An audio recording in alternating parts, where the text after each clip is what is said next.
The town of Red Hollow didn't die all at once. It bled out slow, like a gut-shot animal crawling toward shade it would never reach. Every week brought another boarded window, another family loading their lives onto a wagon and disappearing into the plains. The ones who stayed did so because they had nowhere else to go, or because they were too stubborn to admit that hope had ridden out months ago and wasn't coming back. Eleanor Voss belonged to the latter category. She stood behind the bar of the Brass Bell Saloon, wiping down glasses that hadn't held whiskey in 3 days, watching dust motes drift through the afternoon light like tiny, lazy ghosts. The saloon had been her husband's dream. James had hammered every nail himself, carved the bar top from a single piece of oak he'd hauled 200 miles. He died defending it 6 months ago, shot in the street by Caleb Rourke's men when he refused to sell for a quarter of what it was worth. The blood had washed away. The dream hadn't. You planning to polish that glass down to nothing, or you saving it for something special? Eleanor glanced up. Arthur Hales sat at his usual table by the window, a cup of coffee going cold in front of him.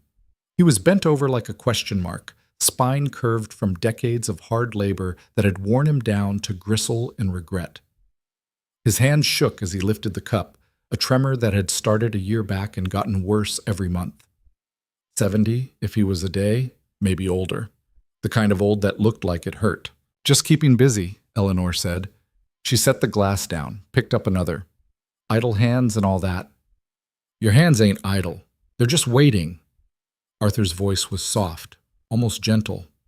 He had a way of speaking that made you lean in to hear him, made his words feel like they mattered, even when he was talking about nothing at all. Question is what they're waiting for. Eleanor didn't answer. She didn't need to. They both knew what was coming. Caleb Rourke wanted Red Hollow, and what Caleb Rourke wanted, he took. He'd already claimed the general store, the livery, and half the ranches within riding distance. The Brass Bell was one of the last holdouts, and Eleanor's refusal to sell had stopped being amusing to him. These days, it was just an insult that needed correcting. The front door swung open, banging against the wall hard enough to rattle the bottles behind the bar. 3 men walked in. No, swaggered in, the way predators do when they know there's nothing in the room that can hurt them. Dust and swagger and the casual cruelty of men who'd learned young that violence solved most problems and created the rest. Eleanor recognized the one in front. Danny Creek, 22 years old and mean as a snake with a headache. He wore his guns low and his confidence lower, all performance and ego wrapped around a core of something genuinely dangerous. The 2 behind him were older, harder, the kind of men who killed for money and slept fine after. Afternoon, Mrs. Voss, Danny said, grinning like he'd just told a joke only he understood. Hell of a hot day out there. Thought we'd step in for some refreshment. Bar's closed, Eleanor said. Her voice didn't shake. She was proud of that. Funny. Door was open. Danny hooked his thumbs in his belt, eyes scanning the empty room. They landed on Arthur, dismissed him, moved on. Where is everybody? This place used to have some life in it. People tend to drink less when they're scared, Eleanor said. Your boss is good at spreading that around. Danny's grin widened. Now that hurts my feelings, ma'am. Mr. Rourke's just a businessman trying to help this town reach its potential. Ain't his fault some folks are too stubborn to see opportunity when it's offered. Opportunity? Eleanor set down the glass, met his eyes straight on. That what you call murdering my husband in broad daylight? The temperature in the room dropped 10 degrees. Danny's grin flickered, but held. That was unfortunate. Mr. Rourke felt real bad about that. Still does, which is why he's willing to make you a new offer. He pulled a folded paper from his vest, laid it on the bar. $500 for the property, the business, and all fixtures. That's generous, considering. Considering what? Considering accidents happen. Danny's voice stayed pleasant, but something ugly moved behind his eyes. Buildings burn. People get hurt. Be a shame if you ended up like James, all because you couldn't see reason. Eleanor's hands curled into fists. She wanted to throw the money in his face, wanted to scream, wanted to reach under the bar for the shotgun James had kept there and see how tough Danny Creek looked with both barrels pointed at his chest. Instead, she said, "Get out." Now, Mrs. Voss, I said, "Get out." Her voice cracked like a whip. Take your blood money and your threats and walk out that door before I lose what's left of my manners. For a moment, Danny's mask slipped. Eleanor saw the real him underneath, not just mean, but vicious. The kind of man who enjoyed hurting people, who'd grown up pulling wings off flies and graduated to pulling triggers on anything that looked at him wrong. "You're making a mistake," he said quietly. "Won't be my first." Danny held her gaze for 3 long seconds. Then he smiled again, picked up the paper, tucked it back in his vest. "Mr. Rourke's patience ain't infinite. He gave you till Friday to reconsider. After that," he shrugged.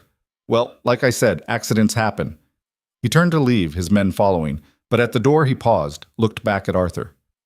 "You still alive, old man? I keep expecting to walk in here and find you face down in your coffee." Arthur didn't look up. His hands trembled around the cup. "Still breathing," he said softly. "For now." Danny laughed, a hard, ugly sound. "Mrs. Voss, you might want to consider hiring some actual protection instead of keeping a crippled scarecrow around for decoration. Though I suppose beggars can't be choosers." The door slammed behind them. Silence rushed in to fill the space, thick and suffocating. Eleanor found she was gripping the bar hard enough to hurt, her knuckles white. She forced herself to let go, to breathe, to pretend her heart wasn't trying to hammer its way out of her chest. "Friday," she said to no one in particular. 3 days. 2.5, Arthur corrected gently. "It's Wednesday afternoon." Eleanor laughed, but it came out wrong. Too sharp, too close to breaking. "You're right. My mistake. 2.5 days until they come back and burn this place to the ground with me in it." "They won't burn it." Arthur set down his cup. The tremor in his hands made the porcelain rattle against the saucer. "Too valuable. They'll just kill you and take the deed from your body." "Jesus, Arthur. You asked me to be honest when James died. Said you were tired of people lying to make you feel better." He looked at her then, and Eleanor felt something shift in the air, something she couldn't name. "So I'm being honest. Rourke wants this place. He'll kill you for it. And unless something changes in the next 2 days, there ain't a damn thing you can do to stop him." Eleanor sank onto the stool behind the bar. The fight drained out of her all at once, leaving only exhaustion and a fear so deep it had roots. "I know," she whispered. "I've known since they killed James, but what am I supposed to do, Arthur? Run? Let them win? This place is all I have left of him. If I walk away, it's like he died for nothing." "He died because he stood up to evil men," Arthur said quietly. "That ain't nothing, that's everything. But martyrdom don't require witnesses, Eleanor. Dead is dead, whether you die standing or running. So I should just give up." "I didn't say that." Eleanor looked at him, really looked. Beneath the trembling and the bent spine and the age that had carved itself into every line of his face, there was something else, something still and watchful and patient as stone. "What are you saying, then?" Arthur was quiet for a long moment. When he spoke, his voice was barely above a whisper. "I'm saying that sometimes the only way through fire is to become something fireproof. And sometimes the person you think is weakest is just someone who learned to hide their teeth." Before Eleanor could respond, the door opened again. This time it was Martha Gibbs, the preacher's wife, clutching a basket of wash against her chest like a shield. She was pale, breathing hard, eyes wide with the particular terror of someone who just witnessed something they couldn't unsee. "Eleanor," she gasped. "They're coming. All of them. Rourke's gathering his whole crew at the edge of town. Someone heard him say—" She swallowed hard. "He said he's tired of waiting. Said if you won't sell, he'll take it tonight." The bottom dropped out of Eleanor's stomach. "Tonight? But he said Friday." "He lied." Martha's voice broke. "They're armed, Eleanor. 6, maybe 7 men.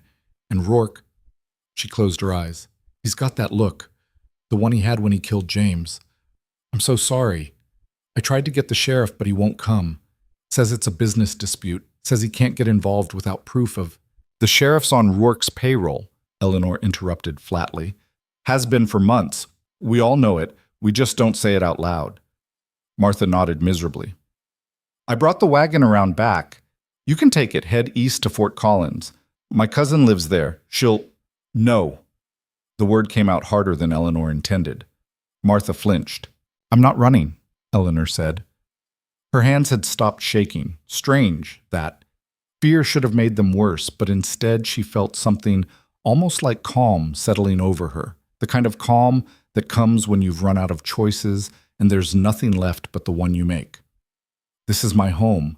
My husband died defending it. I won't dishonor that by running now. Eleanor, please. Go home, Martha. Lock your doors. Don't get involved. Eleanor managed a smile that felt like broken glass. I appreciate you coming. I do. But this isn't your fight. Martha looked like she wanted to argue. Instead, she nodded once, squeezed Eleanor's hand, and fled. The door closed behind her with a soft click that sounded like a coffin lid. Eleanor turned to Arthur. You should go too. No sense in both of us dying here. Already told you, Arthur said. I don't lie to make you feel better. So I'll give you the truth one more time. You're going to die tonight if I leave. Rourke will come through that door with his men, and they'll do things that'll make you wish they'd just shot you quick, like they did James. Eleanor's stomach turned. I know. No, you don't. Arthur stood, slowly, painfully, like every joint was made of broken glass. But I do. I've seen what men like Rourke do when there's no one to stop them. I've seen women who prayed for death to come quick, and it didn't. I've seen... He stopped, closed his eyes. I've seen enough. Something in his tone made Eleanor's skin prickle. Arthur, I need you to trust me, he said quietly. I know that's asking a lot, but when they come through that door, I need you to step back, get behind the bar, and stay there no matter what you see, no matter what happens. Can you do that? Eleanor stared at him, at the trembling hands and bent spine, at the old man who could barely lift a coffee cup without spilling it. What are you going to do? What I swore I'd never do again. Arthur walked to the corner where he kept his things, a bedroll, a saddlebag, nothing much. But when he crouched beside them, his hands moved with sudden sureness, and when he stood again, he was holding something wrapped in oilcloth. He laid it on the table, unwrapped it slowly, almost reverently. 2 revolvers gleamed in the dusty light. They were beautiful in the way that deadly things sometimes are, perfectly balanced, meticulously maintained, the kind of weapons that had been fired so many times they'd become extensions of the hands that held them. Eleanor felt her breath catch. Where did you... Buried part of myself a long time ago, Arthur said softly, staring at the guns like they were old friends he'd hoped never to see again. Thought I was done. Thought I could just fade away quiet, work honest, die clean, maybe earn back a fraction of what I took. He looked up at her, and for the first time Eleanor saw past the tremor and the age to something colder underneath. Something that had never stopped watching, never stopped waiting. But then I met your husband, Arthur continued. Good man, reminded me what I was trying to become. And when they killed him, I thought about digging these up then. But he wouldn't have wanted that. He believed in law, in justice, in doing things right. And now? Now the law's bought, and justice is dead, and doing things right will get you killed. Arthur picked up one of the revolvers. His hand didn't shake, not even a tremor. So I'm going to do things wrong, one last time, and then I'm going to bury these guns again and pray I never see them after tonight. Eleanor felt like the floor had shifted beneath her. Who are you? Someone who made mistakes, Arthur said. Someone who's trying to make fewer of them. Now get behind that bar and stay there. What's coming next ain't something you need to see up close. Outside, the sound of horses. Multiple riders, moving fast. Arthur set the first revolver on the table, picked up the second, checked the cylinder with hands that were suddenly steady, suddenly sure. 6 rounds in each gun, 12 shots.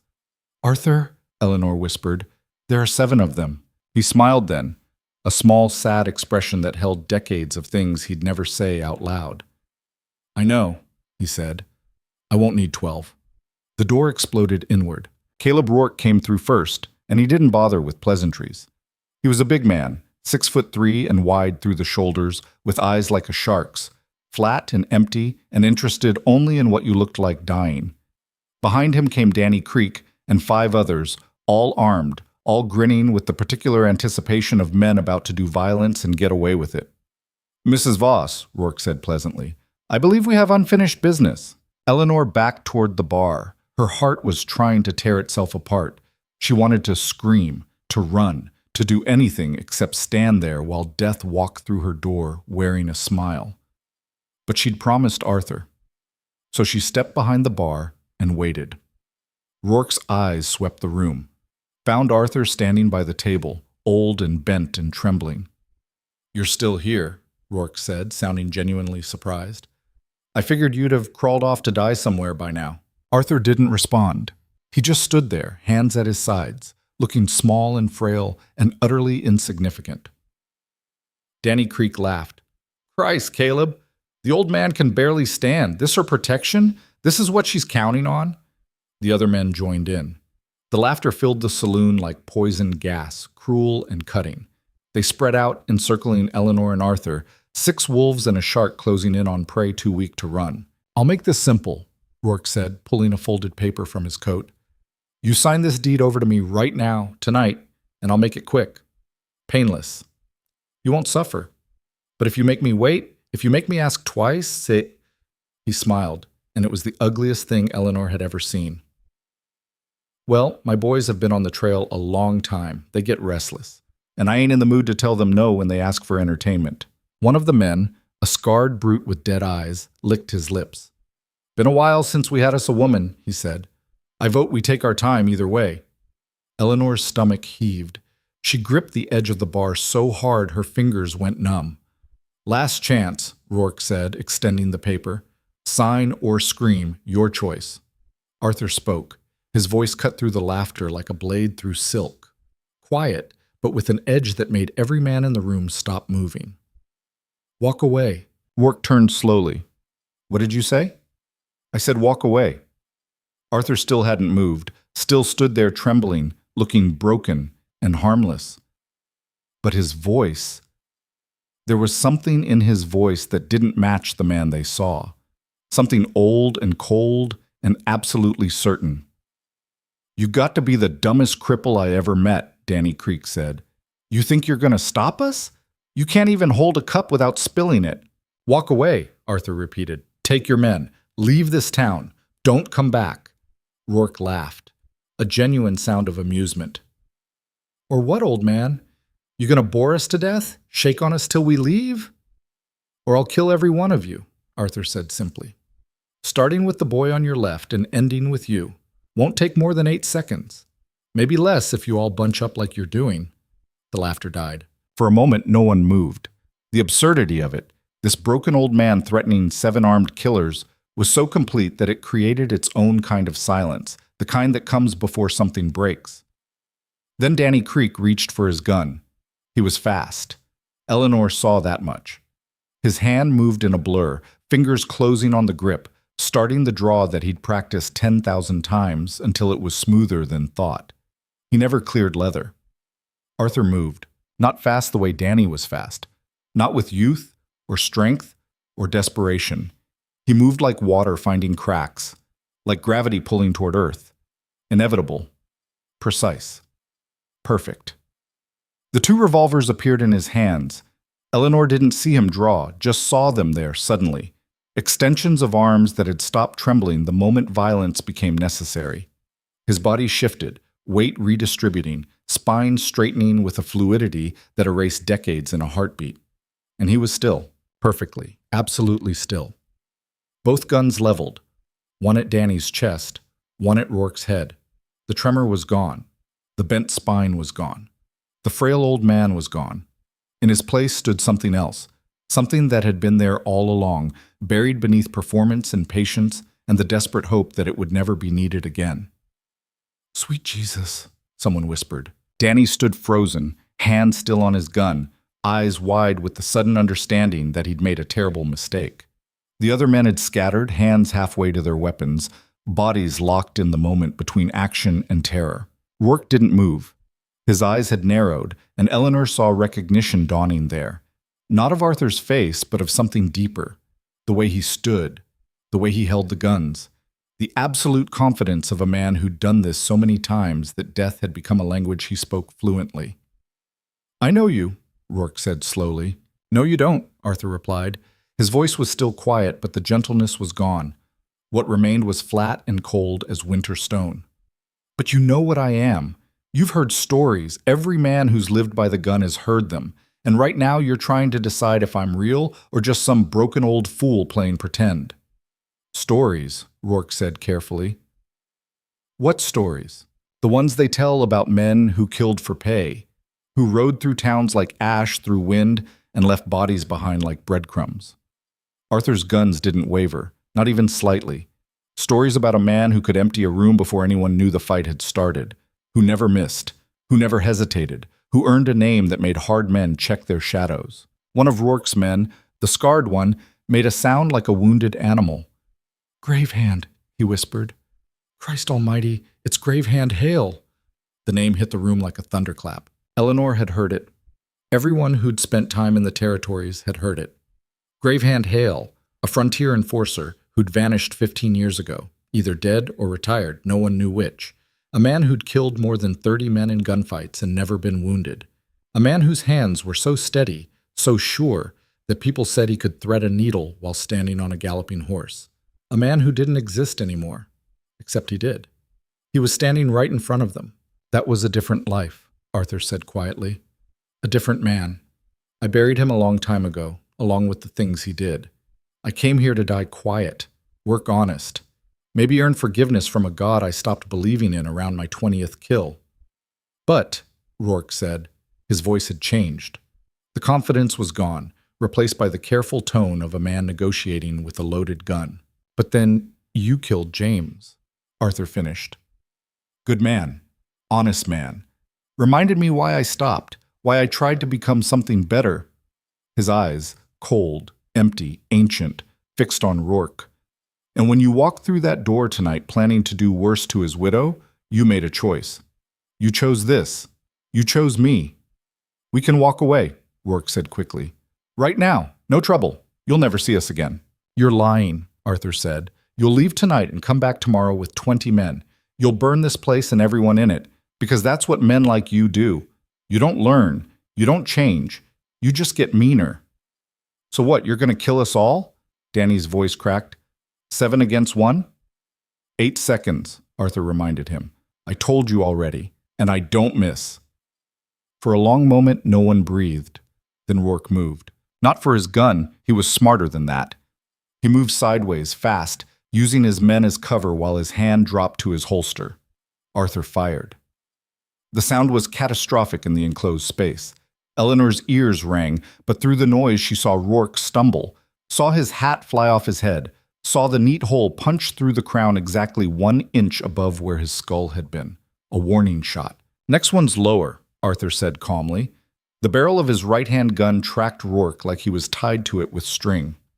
And I don't miss. Rourke had gone white. His hand was still on his gun, but his fingers were frozen. 1 inch. The difference between alive and dead measured in the width of a thought. Anyone else? Arthur's gaze swept the room. 7 armed men, and none of them moved. None of them breathed. They'd all seen it now. The impossible speed, the perfect aim, the utter absence of fear or doubt. They'd seen their own death standing in front of them wearing the face of an old man they'd dismissed as harmless. And they broke. It started with the scarred man. He took a step back, hands rising slowly. I ain't dying for this, he said. Caleb, you want that saloon so bad you take it yourself. Stand your ground, Rourke snarled, but his voice shook. Fuck your ground. Another man backed toward the door. That's Grave Hand Hale. You know what they say about him? They say he killed Big Dutch McCrae and 4 of his brothers in a hotel room in Abilene. 4 men dead before the first body hit the floor. They say, I don't care what they say, Rourke snapped, but he was backing up too. He's old. He's alone. There's 7 of us. 6, the scarred man corrected, already at the door. I'm out. He left. Just turned and walked out into the night. The others followed like dominoes. One by one they remembered they had somewhere else to be, something else to do, anything that didn't involve standing in a room with a man who'd sent 37 souls to whatever waited on the other side. Soon it was just Rourke and Danny Creek. Your choice, Arthur said softly, but make it quick. My patience ain't what it used to be. Danny broke first. He practically ran for the door, not even looking back. Rourke stood alone. His face was a mask of rage and humiliation and fear he couldn't quite hide. This isn't over, he said. Yes, it is, Arthur replied. You're going to leave Red Hollow tonight. You're going to take your business elsewhere. and you're never coming back. Because if I see you again, if I even hear you're within 100 miles of this town, I won't give warnings. I won't give chances.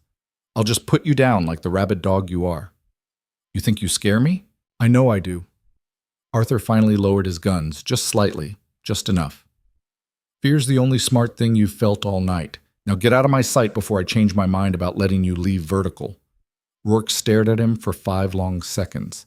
Then he turned and walked out, back straight, trying to salvage some scrap of dignity from the wreckage. The door closed behind him. Silence rushed in like floodwater. Arthur stood alone in the center of the room, guns hanging at his sides, breathing hard. As Eleanor watched, the tremor crept back into his hands. Slowly at first, then faster. The guns shook. His shoulders hunched. The weight of 70-plus years settled over him again like a shroud. He set the revolvers on the table with exaggerated care, sat down heavily, buried his face in his hands. "Arthur?" Eleanor's voice came out as barely a whisper. "I'm sorry," he said without looking up. "I'm sorry you had to see that, see me like that. I tried so hard to bury him. I really did." Eleanor came out from behind the bar. Her legs felt like water, but she made them work. She crossed to Arthur's table, pulled out a chair, sat down across from him. "Who were you?" she asked. "Really?" "Someone who killed for money." Arthur's hands were still covering his face. "Someone who got good at it, too good, started taking pride in it, in being the best, in being feared. And then one day I looked in a mirror and didn't recognize what looked back. So you stopped. So I ran." He lowered his hands. His eyes were red. "Came out here to die quiet. Found work where no one asked questions. Learned to pretend the shakes were real, that I was just some broken old fool who couldn't hurt anyone. And for 15 years, that's what I was. What I tried to be." Eleanor reached across the table, took his trembling hands in hers. "You saved my life tonight. I did what I swore I'd never do again." His voice broke. "Used those guns. Became that man. All that work, all that trying to be better, and it took one night to throw it all away." "No," Eleanor said firmly. "You didn't become him. You used him. There's a difference. The man who walked into town 15 years ago would have killed them all, would have enjoyed it, would have slept fine after. But you?" She squeezed his hands. "You gave them a chance. You let them walk away. You chose mercy when you could have chosen murder. That's not throwing away 15 years of trying. That's proof it worked." Arthur looked at her. Really looked, like he was searching for a lie and desperately hoping not to find one. "I'm still a killer," he whispered. "No," Eleanor said. "You're a man who knows how to kill. That's not the same thing. And tonight, you used that knowledge to protect instead of destroy. James would have—" Her voice caught. "He would have been proud. I know I am." They sat like that for a long time, hands clasped across a table scarred by years of glasses and cards and ordinary human living. Outside, the sound of horses faded into the distance, carrying Caleb Rourke and his fear toward whatever future waited for men who built empires on other people's pain. "They'll come back," Arthur said eventually. "Maybe not Rourke, but someone like him, someone who hears the story and wants to prove they're faster, tougher, better. They always do. Then we'll deal with it," Eleanor said. "Together, as partners, not victim and protector, but equals." Arthur managed a ghost of a smile. Equal partners, one saloon owner and one washed-up killer pretending to be a ranch hand. That's quite a partnership. "Best I've ever had," Eleanor said, and meant it. The night refused to end. Eleanor sat at the table long after Arthur had wrapped his guns back in oilcloth and tucked them away in the corner, long after her hands had stopped shaking enough to pour them both whiskey from the bottle she kept for emergencies. This qualified. The amber liquid burned going down, but it was a clean burn, honest, nothing like the sick heat that had filled her stomach when Rourke walked through that door. "You should sleep," Arthur said. He'd slumped back into himself, spine curved, hands trembling around his glass. The transformation back to frailty had been almost as unsettling as watching him shed it, like seeing someone put on a costume of their own decay. "So should you." "I don't sleep much anymore." He took a small sip, grimaced. "Haven't for years. Every time I close my eyes, I see faces. Men I killed, women I failed to save, kids who watched their fathers die because I was faster on the draw. He set the glass down carefully. Insomnia's better than those dreams. Eleanor wanted to say something comforting, something that would ease the weight she saw pressing down on him. But empty words felt worse than silence, so she just refilled his glass and let the quiet settle between them like dust.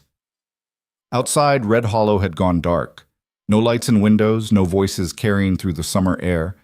The whole town was holding its breath, waiting to see if the storm had passed or if it was just gathering strength for a second blow. "They know," Arthur said after a while.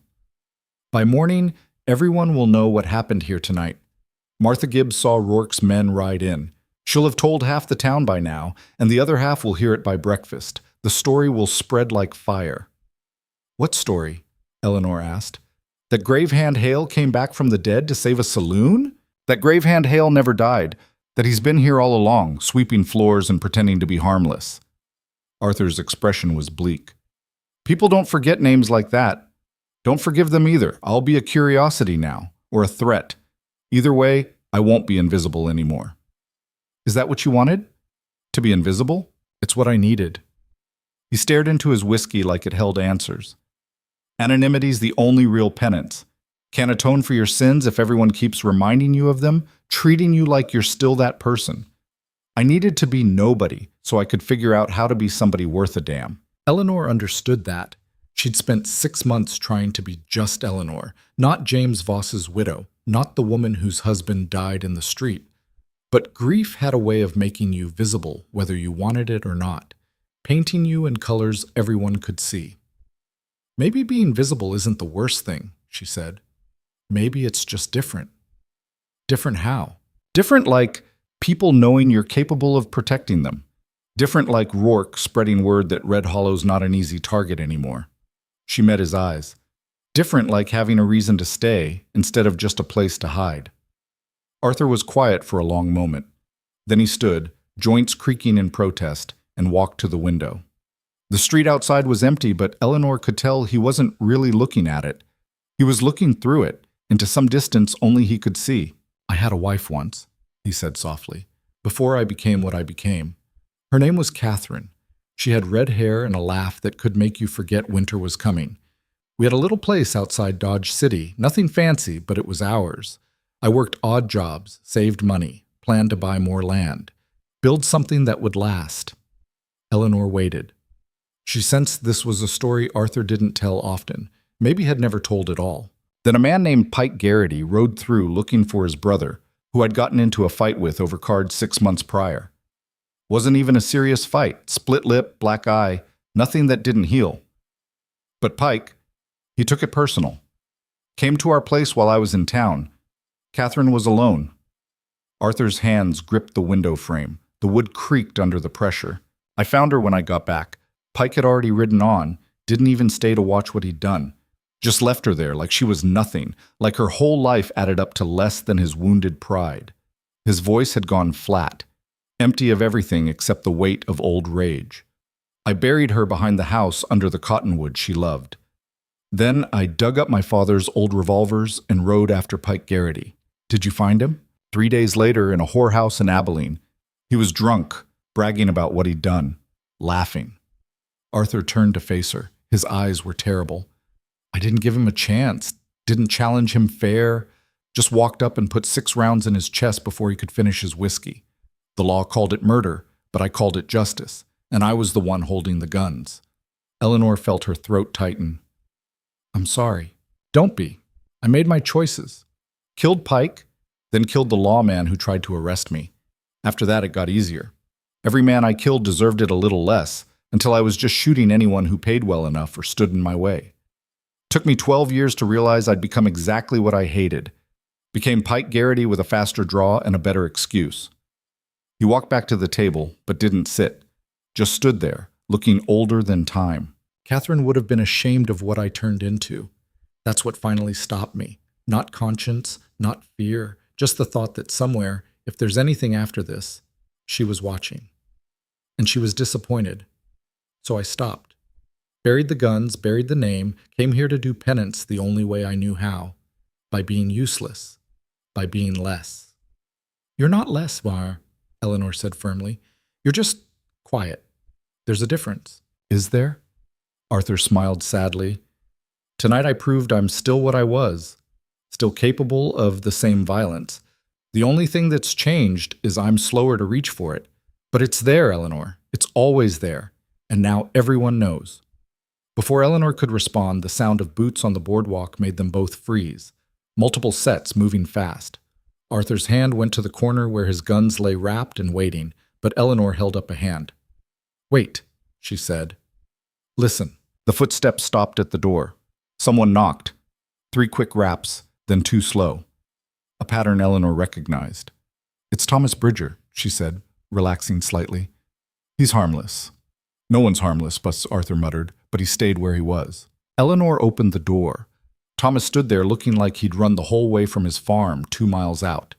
He was 40-something, built like a scarecrow with a face that had spent too many years squinting into the sun. Behind him stood 5 other men, farmers, ranch hands, the kind of folks who kept Red Hollow alive even when the town itself seemed determined to die.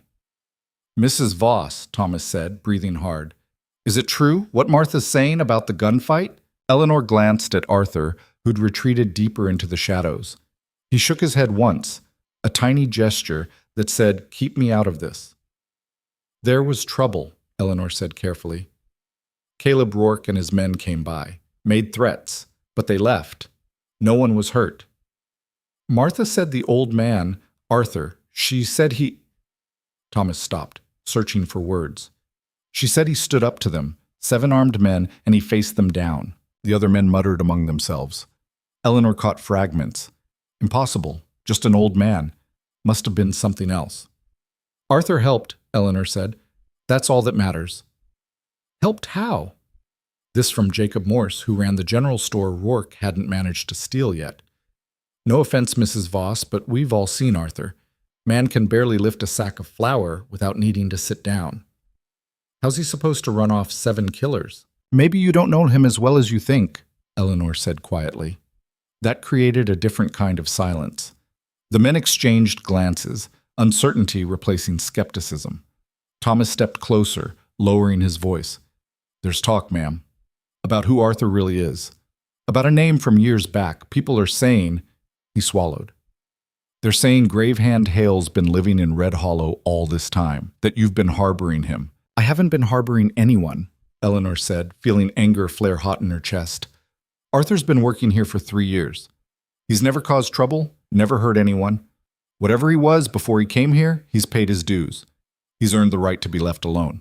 We're not trying to cause trouble, Thomas said quickly.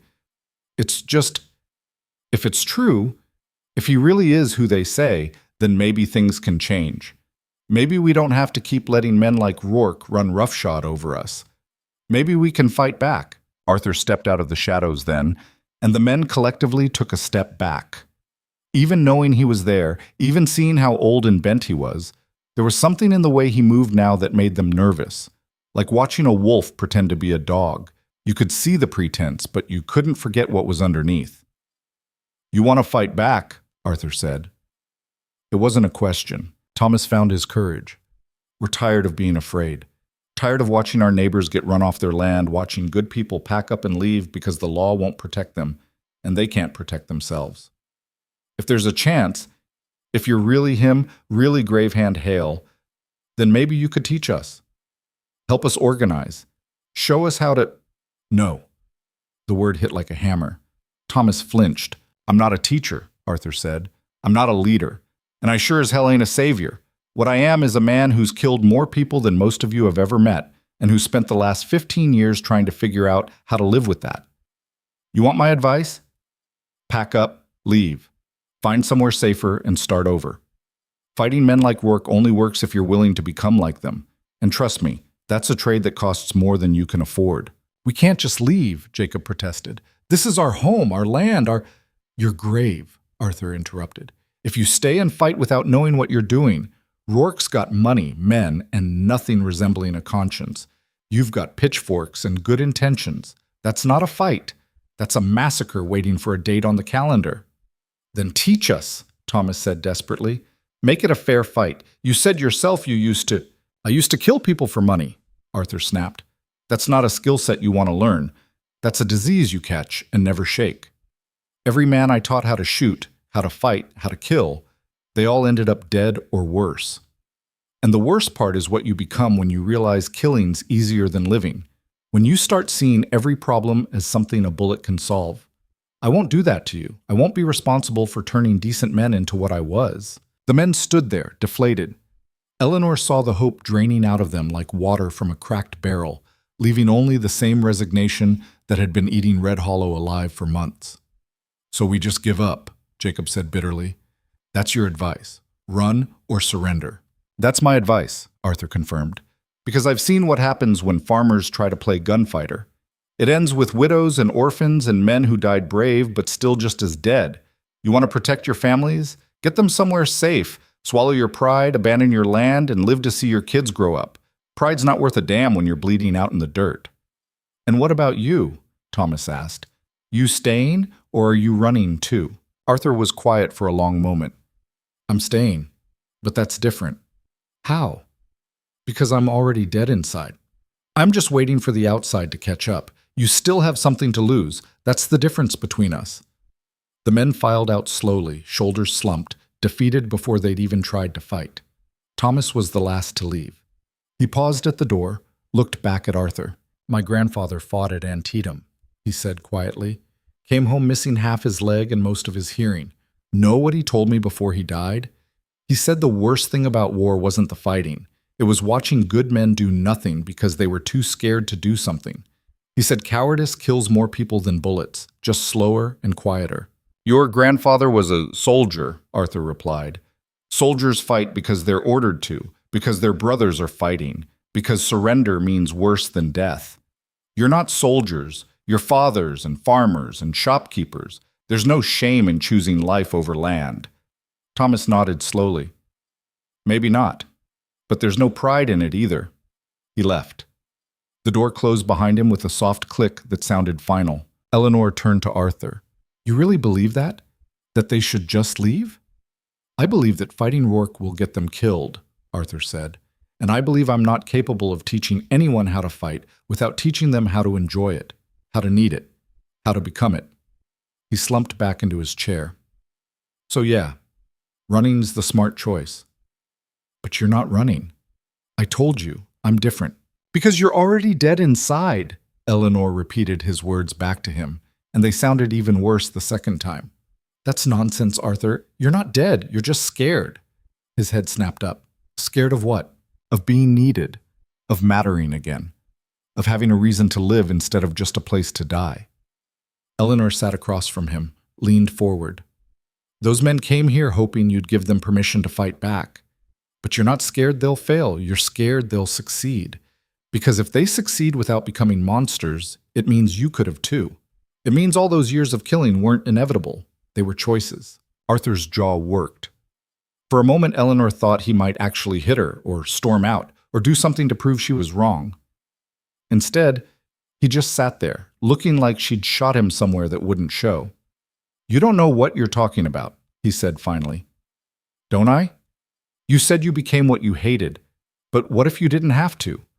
What if you could have stopped after Pike Garrity, could have put the guns away and walked away clean? Would that make it better or worse? Worse, Arthur whispered, because it would mean I chose it, all of it. Every body, every widow, every kid who grew up without a father because I was good at killing and liked being good at something. Exactly. And if you help those men, if you show them how to protect themselves without losing themselves, you prove that violence isn't a disease. It's a tool. And tools don't corrupt people. People corrupt tools. Eleanor reached across the table, took his trembling hands in hers. You're not what you did, Arthur. You're what you do next.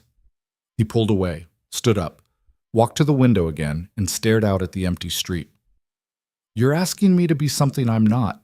I'm asking you to be what you've been pretending to be for 15 years. A good man. The only difference is now you might actually believe it. Before Arthur could respond, the sound of a single horse approaching fast made them both tense. Eleanor moved to the door, peered out through the crack. A rider came thundering down the main street, horse lathered and blowing hard. He pulled up in front of the saloon, nearly fell out of the saddle in his haste to dismount. Eleanor recognized him, Billy Chen, one of the hands from the Circle T ranch 10 miles out. She opened the door. "Billy, what's wrong?" "Rourke," Billy gasped. He was Chinese, maybe 25, with fear bright in his dark eyes. He rode through Circle T an hour ago. Burned the bunkhouse. Killed 2 men who tried to stop him. Mr. Thornton's hurt bad. They're saying Rourke's going ranch to ranch, burning out anyone who might stand against him. Says if Red Hollow wants to harbor Gravehand Hale, then Red Hollow can burn too. Eleanor's blood turned to ice. How many men does he have? Started with 6. Picked up more in Wilson Creek. Hired guns, drifters, anyone willing to kill for pay. Last count was 15, maybe 20. They're coming this way, Mrs. Voss. Should be here by dawn. Arthur appeared behind Eleanor. Thornton's men. How many can fight? Billy shook his head. Most scattered when the shooting started. Only a handful stayed. They're fortified up in the main house, but they won't last long. Rourke's got them surrounded. And you rode here instead of helping them, Arthur said. No judgment in his voice, just observation. Mr. Thornton sent me. Said to warn the town. Said people need to evacuate before Rourke gets here. Billy's hands were shaking. Said to tell Eleanor Voss she was right to stand up to him, but now she needs to run. There's no winning this. Not anymore. Eleanor felt the weight of it settling over her like a burial shroud. Rourke wasn't just coming back, he was coming back with an army. And it was her fault. Her refusal to sell, Arthur's defense of her, had turned this from a land grab into something personal, something that would end in blood and ash. Go house to house, she told Billy. Wake everyone. Tell them to take what they can carry and head east. There's a canyon 5 miles out with caves. They can hide there until this is over. What about you?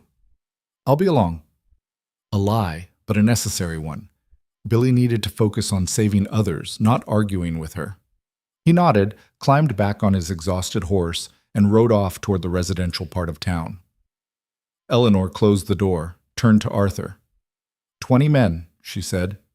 Maybe more by the time they get here. And they're not just coming to take the saloon anymore. They're coming to make an example. I know. So what do we do? Arthur walked to the corner where his guns lay wrapped in oilcloth. He stared at them for a long moment, hands flexing at his sides. We do what we should have done 15 years ago, he said quietly. We make a stand. Not because we'll win, not because it's smart, but because some things are worth dying for. And if we're going to die anyway, might as well die making sure Rourke remembers why he should have stayed afraid. Eleanor felt something shift in her chest, fear and pride and a terrible kind of relief all tangled together. You'll fight? I'll fight. He picked up the guns, unwrapped them slowly. In the lamplight they gleamed like promises, or threats. But I'm going to need help, real help, not farmers with pitchforks, but people who know what they're getting into. People who understand that this might be the last thing they ever do. I'll fight with you. You don't know how. Then teach me. Eleanor straightened her spine, met his eyes. You said you won't teach people to become killers. Fine. Teach me to survive. Teach me to protect what's mine. That's not the same thing, is it? Arthur studied her for a long moment. Then, slowly, he nodded. No, he said. It's not the same thing, but it's close enough to scare me. He handed her one of his revolvers. It was heavier than she expected, cold and purposeful in her grip. First lesson, Arthur said. That gun's not a magic wand. It won't make you brave, won't make you strong, won't make you right. All it does is make you capable. How you use that capability is what determines whether you're a protector or a killer. You understand? I understand. Second lesson. He positioned her hands on the grip, adjusting her fingers. You aim for center mass. Not the head, not the legs. Center mass. Biggest target, most stopping power. You shoot until the threat stops being a threat. One shot might not be enough. 2 might not be enough. You keep shooting until you're safe. Eleanor swallowed hard. And if I miss, then you die. Or I die. Or we both die. But at least we die trying to protect something that matters instead of running from something we're too scared to face. He stepped back. Third lesson, and this is the most important one. You don't draw that gun unless you're willing to use it, because the moment it comes out of the holster, someone's getting hurt. Might be them. Might be you. But someone's bleeding before it goes back. You accept that? Eleanor looked down at the revolver in her hands. It was just metal and wood. no different from a hammer or a saw, another tool for building or destroying, depending on the hands that held it. I accept it, she said.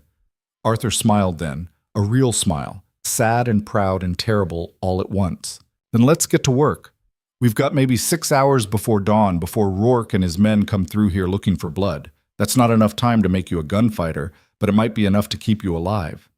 He moved to the door, locked it, pulled the curtains. And Eleanor, when this is over, when the smoke clears and the body's cool, I want you to remember something. What? That I tried to talk you out of this. That I gave you every chance to run. Because when you're standing over dead men you killed, when you're washing their blood off your hands and wondering if you're still the person you were yesterday, you're going to need to remember that you chose this. Not me. You. Eleanor met his gaze and didn't flinch. I'll remember, she said. Now, teach me how to shoot. The back room of the brass bell had never been used for target practice before. Arthur cleared out the storage shelves, stacking crates of empty bottles against the far wall. He chalked crude circles on the wood at chest height, 3 of them, each about the size of a dinner plate. Then he walked Eleanor through the mechanics of killing with the same patient tone most men used to teach their daughters how to sew. Feet shoulder-width apart, he said, positioning himself beside her. Weight forward, knees bent. You're not a statue, you're a spring. Ready to move. Ready to absorb the recoil. Eleanor adjusted her stance. The gun felt wrong in her hands, too heavy and too light at the same time, like holding something that wasn't meant to be held. Now the grip. Dominant hand high on the back strap, support hand wrapped around it. Firm, but not strangling. Think of it like holding a bird.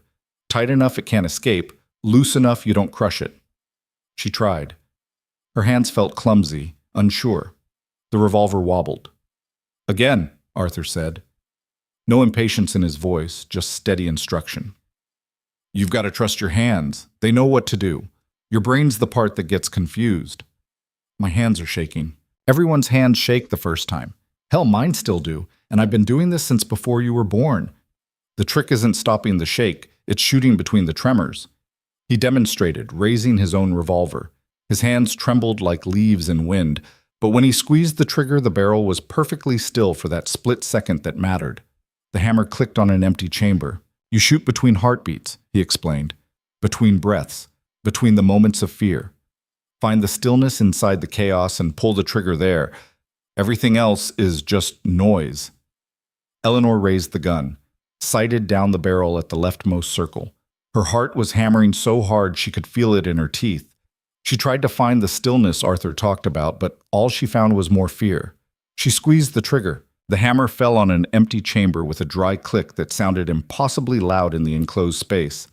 Too slow, Arthur said. You're thinking about it. Thinking kills.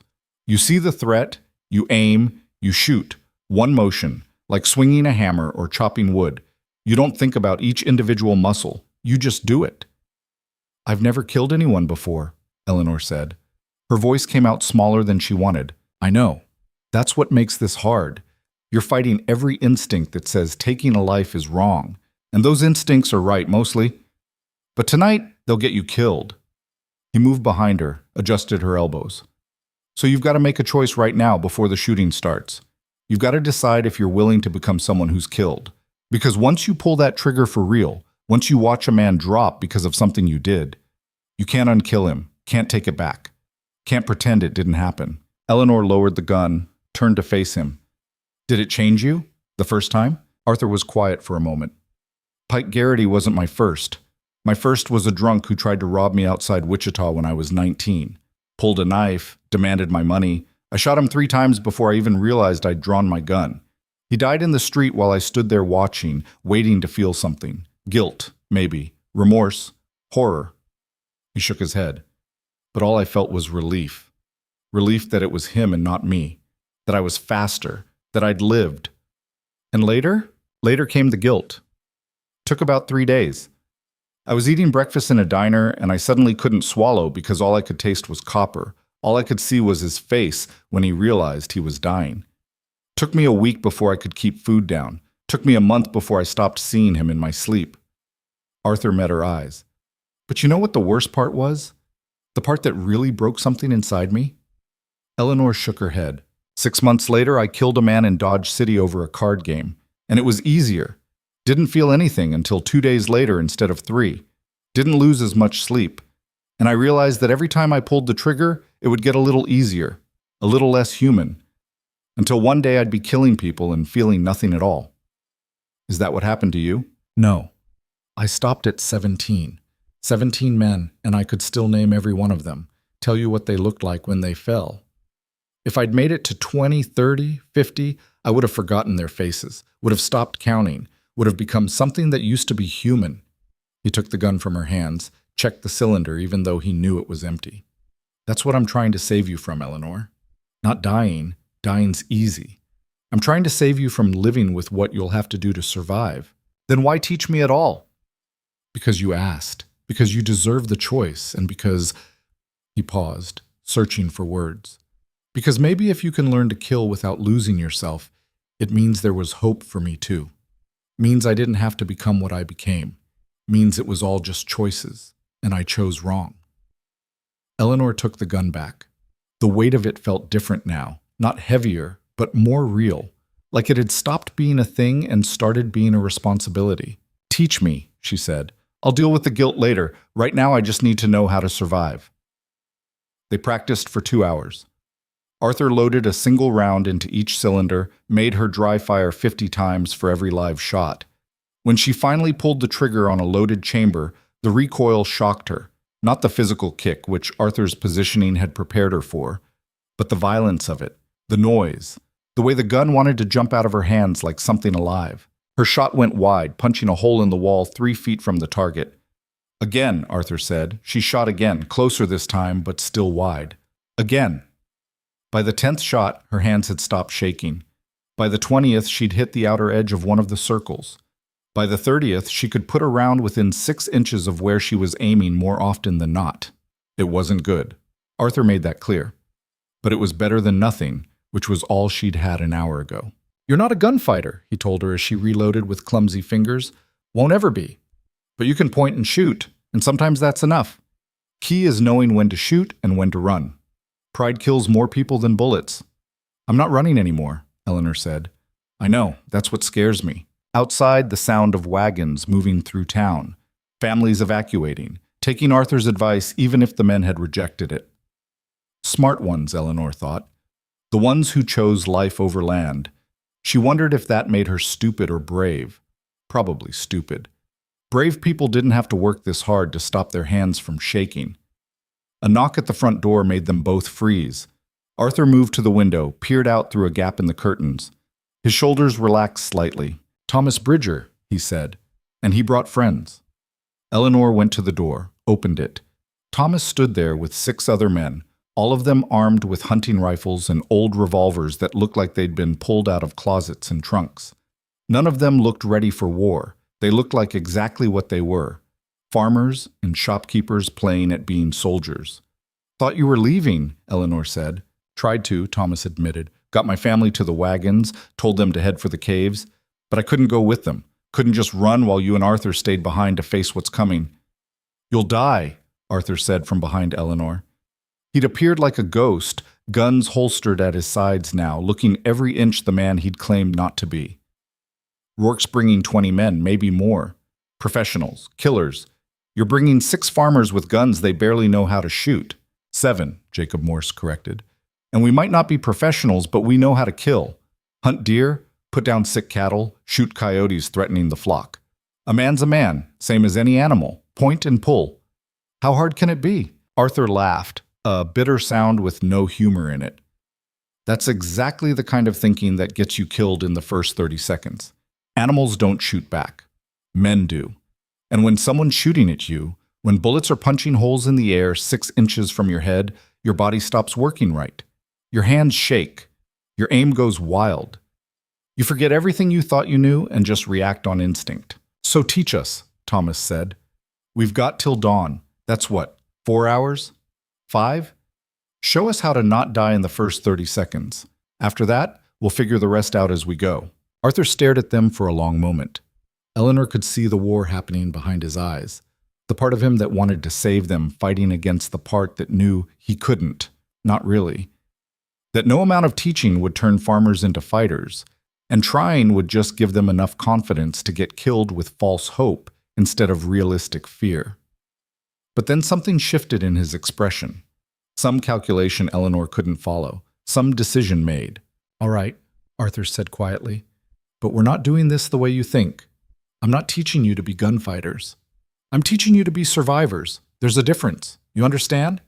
The men nodded, eager as students on the first day of school.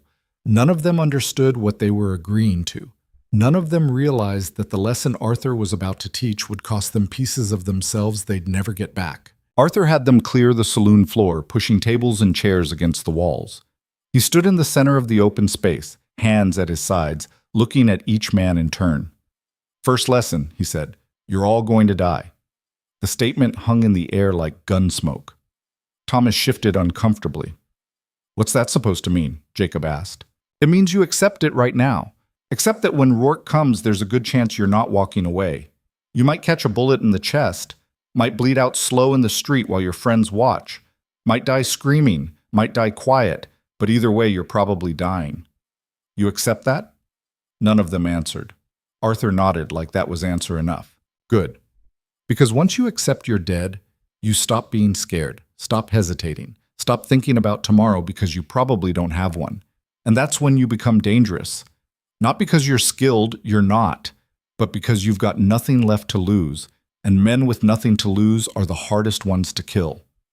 He drew one of his revolvers, in a motion too fast to follow, pointed it at Thomas's chest. "Bang," Arthur said. "You're dead. Died trying to draw your rifle.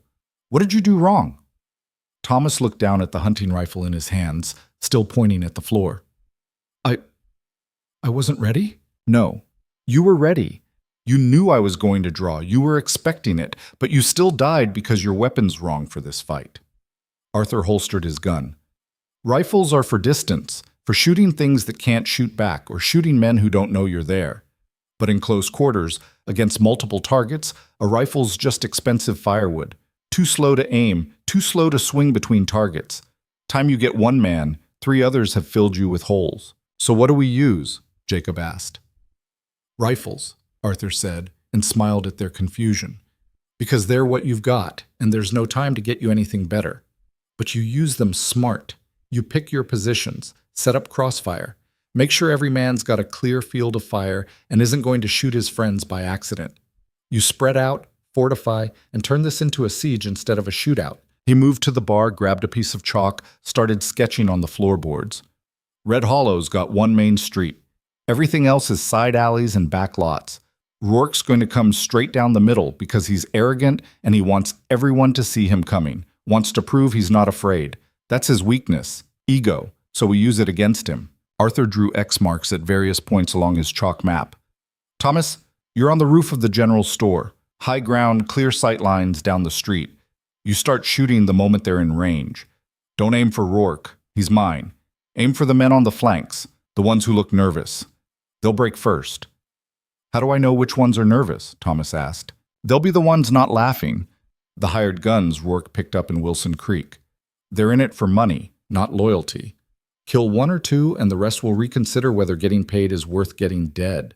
He pointed at 2 more X marks. "Jacob, you and Sam take the boarding house windows. 2nd floor, opposite sides of the street. You create crossfire. Anyone who makes it past Thomas has to run a gauntlet between your positions. Don't shoot at the same target. Pick different men. Force them to choose who to shoot back at." "What if they all shoot at me?" Sam Wheeler asked. He was young, maybe 20, with the kind of face that had never seen real violence. "Then you duck," Arthur said flatly, "and hope your cover holds. I can't promise you'll survive, Sam.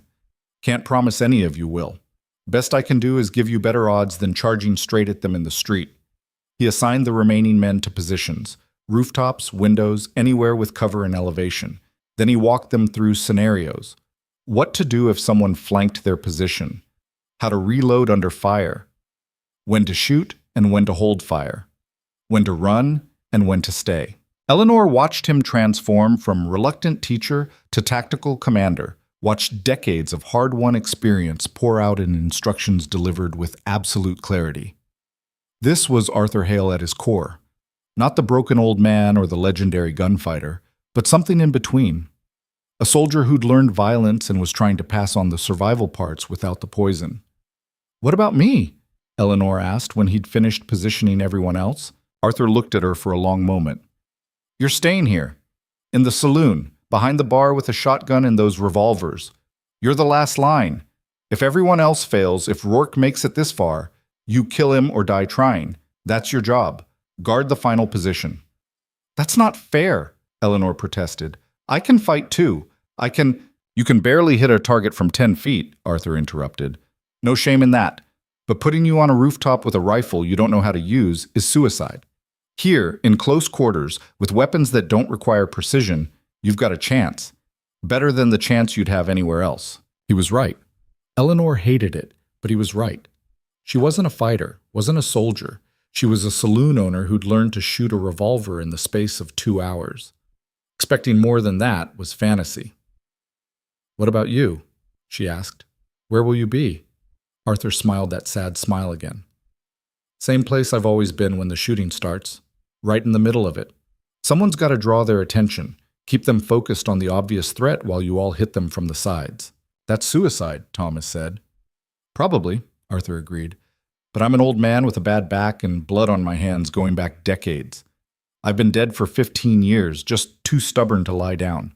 You're young. You've got families. You've got futures. I don't. So if someone's got to be the target, might as well be someone who's already used up his second chances." The clock on the wall ticked toward 3 in the morning. Outside, Red Hollow had gone silent. All the families evacuated, all the lights extinguished. The town waited like a corpse for whoever would claim it come morning. Arthur sent the men to their positions with final instructions. They left quietly, grimly, men walking toward something they couldn't escape and weren't sure they'd survive. Eleanor watched them go and wondered how many would see the sunset tonight. When they were alone again, Arthur sat at the bar. Eleanor poured them both whiskey without being asked. They drank in silence, listening to the wind move through the empty street. "You think they'll hold?" Eleanor asked. "No," Arthur said honestly. "They'll break. Question is whether they break after they've done enough damage to matter or before, and whether Rourke cares enough to chase them when they run." "And us? You think we'll survive?" Arthur was quiet for a moment. Then he reached across the bar, took her hand in his trembling fingers. "I think that when the sun comes up, Red Hollow's going to learn what it really costs to stand against evil. And I think that cost's going to be higher than anyone wants to pay." He squeezed her hand. "But I also think that some things are worth the cost. Your husband understood that, died understanding it.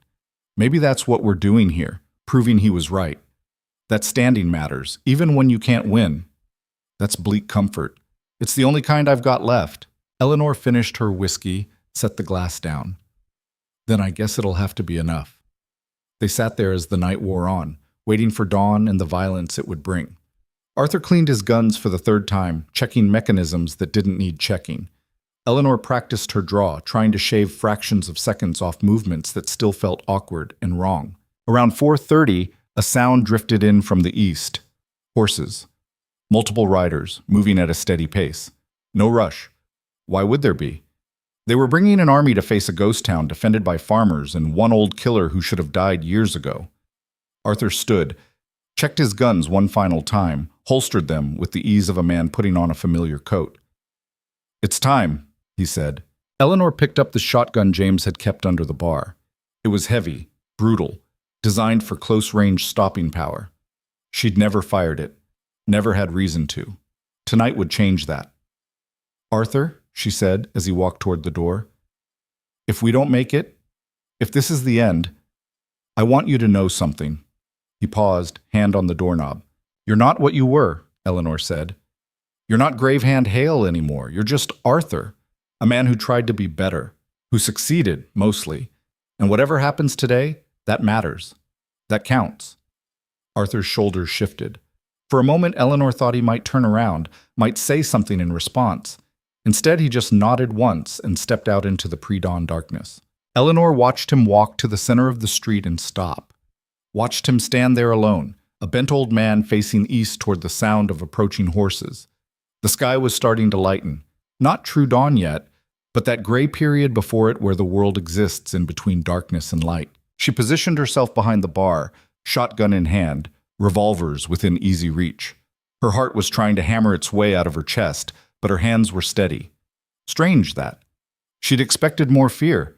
Instead, she just felt tired.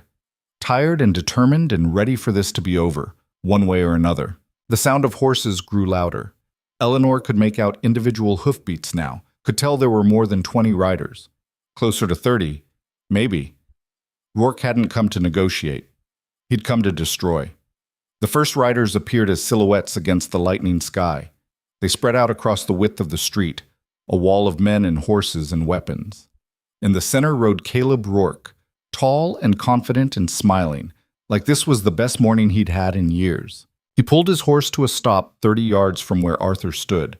The other riders fanned out behind him, forming a crescent of violence. "Well, well," Rourke called out. His voice carried clear in the pre-dawn quiet. "Gravehand Hale, standing in the street like he's got a death wish. I'd be touched by the gesture if I didn't know you were just too old and stupid to run." Arthur didn't respond. He just stood there, hands at his sides, waiting. "Last night you embarrassed me," Rourke continued. "Ran me out of that saloon in front of my men. Made me look weak." "You know what happens to men who make me look weak, Arthur?" Still no response. Arthur was a statue. "They die slow," Rourke said, screaming. "And then I burn everything they ever cared about and salt the earth so nothing grows again. That's what's going to happen to this town. That's what's going to happen to Eleanor Voss. And you're going to watch before I finally let you die." Arthur spoke then. His voice was quiet, but it carried. "You talk too much. Always have. All you men who need to prove how dangerous you are, you talk and talk because deep down you know the truth. Know that words are safer than action. Know that once the shooting starts, you might be the one who ends up dead." He finally moved, shifting his weight forward slightly. "So here's my counteroffer. You ride away right now. Take your hired guns and your wounded pride, and you leave Red Hollow behind. Do that, and you get to live. Stay, and you die in this street. Your choice." Rourke laughed. "You and what army, old man? I count 30 guns on my side. How many you got? You? Maybe a few farmers hiding in windows? That's not a fight. That's target practice." "Maybe," Arthur allowed. "But the first target's going to be you, Caleb. I can draw and put 6 rounds in your chest before your men even clear leather. I did it to better men than you when I was younger. You really want to bet your life that I can't do it now?" The smile slipped from Rourke's face. Eleanor saw fear flicker across it, just for a moment, but real. He was remembering last night, remembering how fast Arthur had moved, how absolutely certain death had felt in that saloon. "Kill him," Rourke said. 30 men reached for their guns. Arthur drew, and the war came to Red Hollow with the rising sun. The first shot came from Thomas Bridger's rifle. Eleanor heard it crack from the rooftop of the general store, saw one of Rourke's men jerk sideways in his saddle. Not a killing shot. Thomas's aim was rushed, panicked, but enough to shatter the moment of frozen tension and turn it into chaos. Then everyone was shooting. Arthur's revolvers appeared in his hands like magic, and even from inside the saloon, Eleanor could see the change in him. The tremor vanished. His spine straightened. Decades fell away, and what remained was the man he'd been before guilt and time had worn him down to something human. His first shot took Rourke's hat off for the second time in 2 days. The second punched through the shoulder of the man to Rourke's left, spinning him clean out of the saddle. Arthur was moving as he fired, not standing still like some fool in a dime novel, but flowing sideways, making himself a harder target, guns tracking different threats with each shot. But he was one man against 30, and math doesn't care about legends. Bullets chewed up the street around him. Wood splintered. Dust exploded in tiny geysers. A round caught Arthur's left arm and spun him halfway around.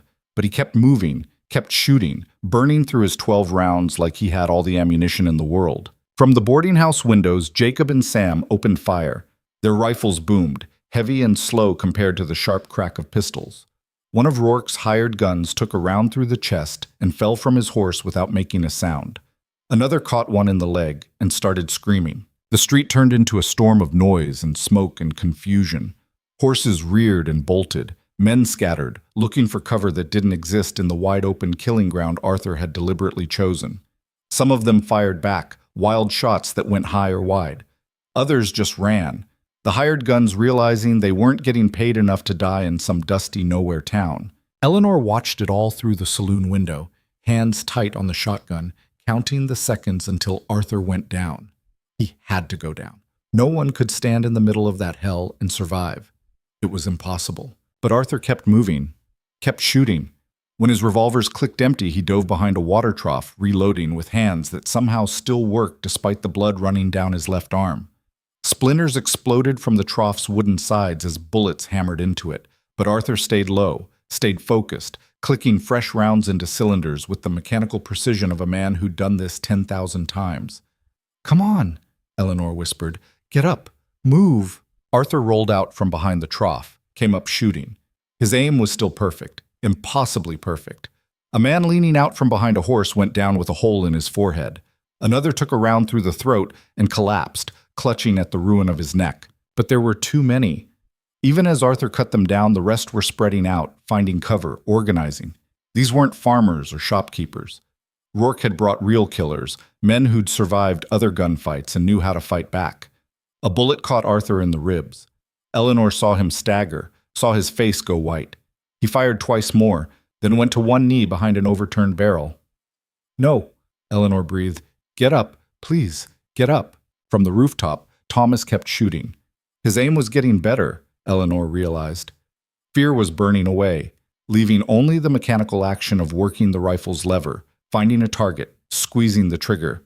He dropped another man, then another, but return fire was chewing up the storefront below him, and Eleanor could see him flinching with each impact, could see the moment approaching when he'd break and run. Rourke had dismounted, using his horse as a shield.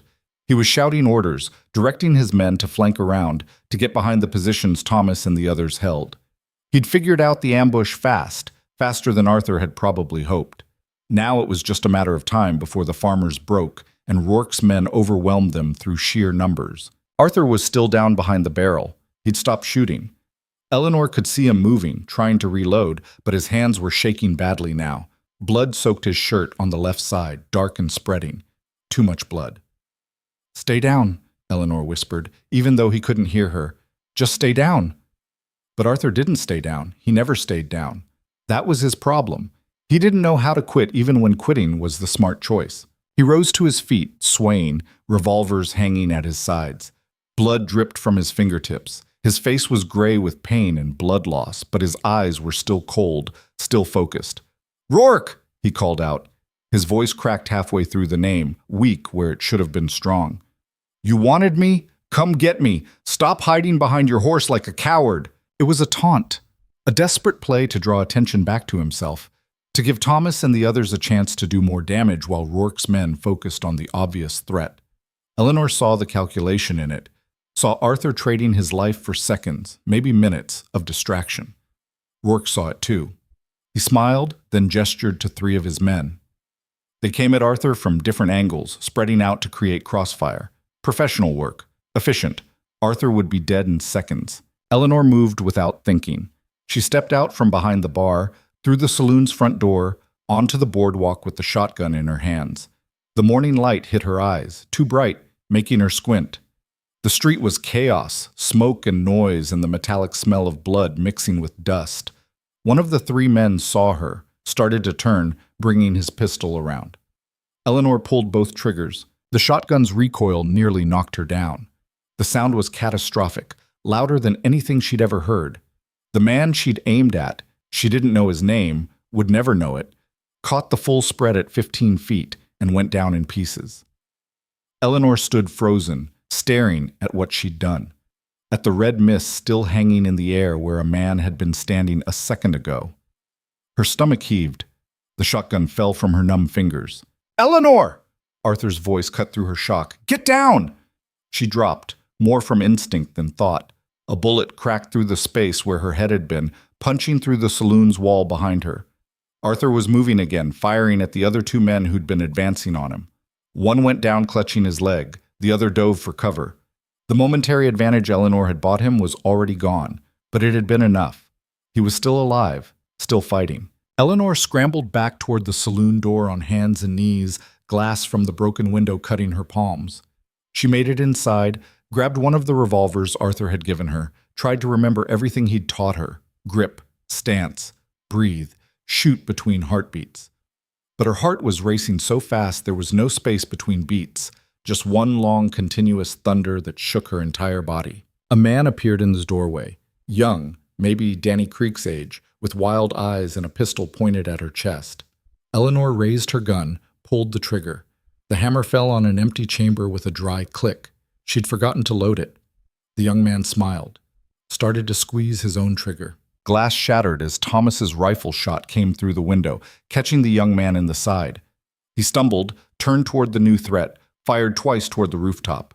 Eleanor could hear Thomas yelling, pain or fear, she couldn't tell which. While the young man was distracted, Eleanor grabbed the other revolver, the one she'd actually loaded during practice.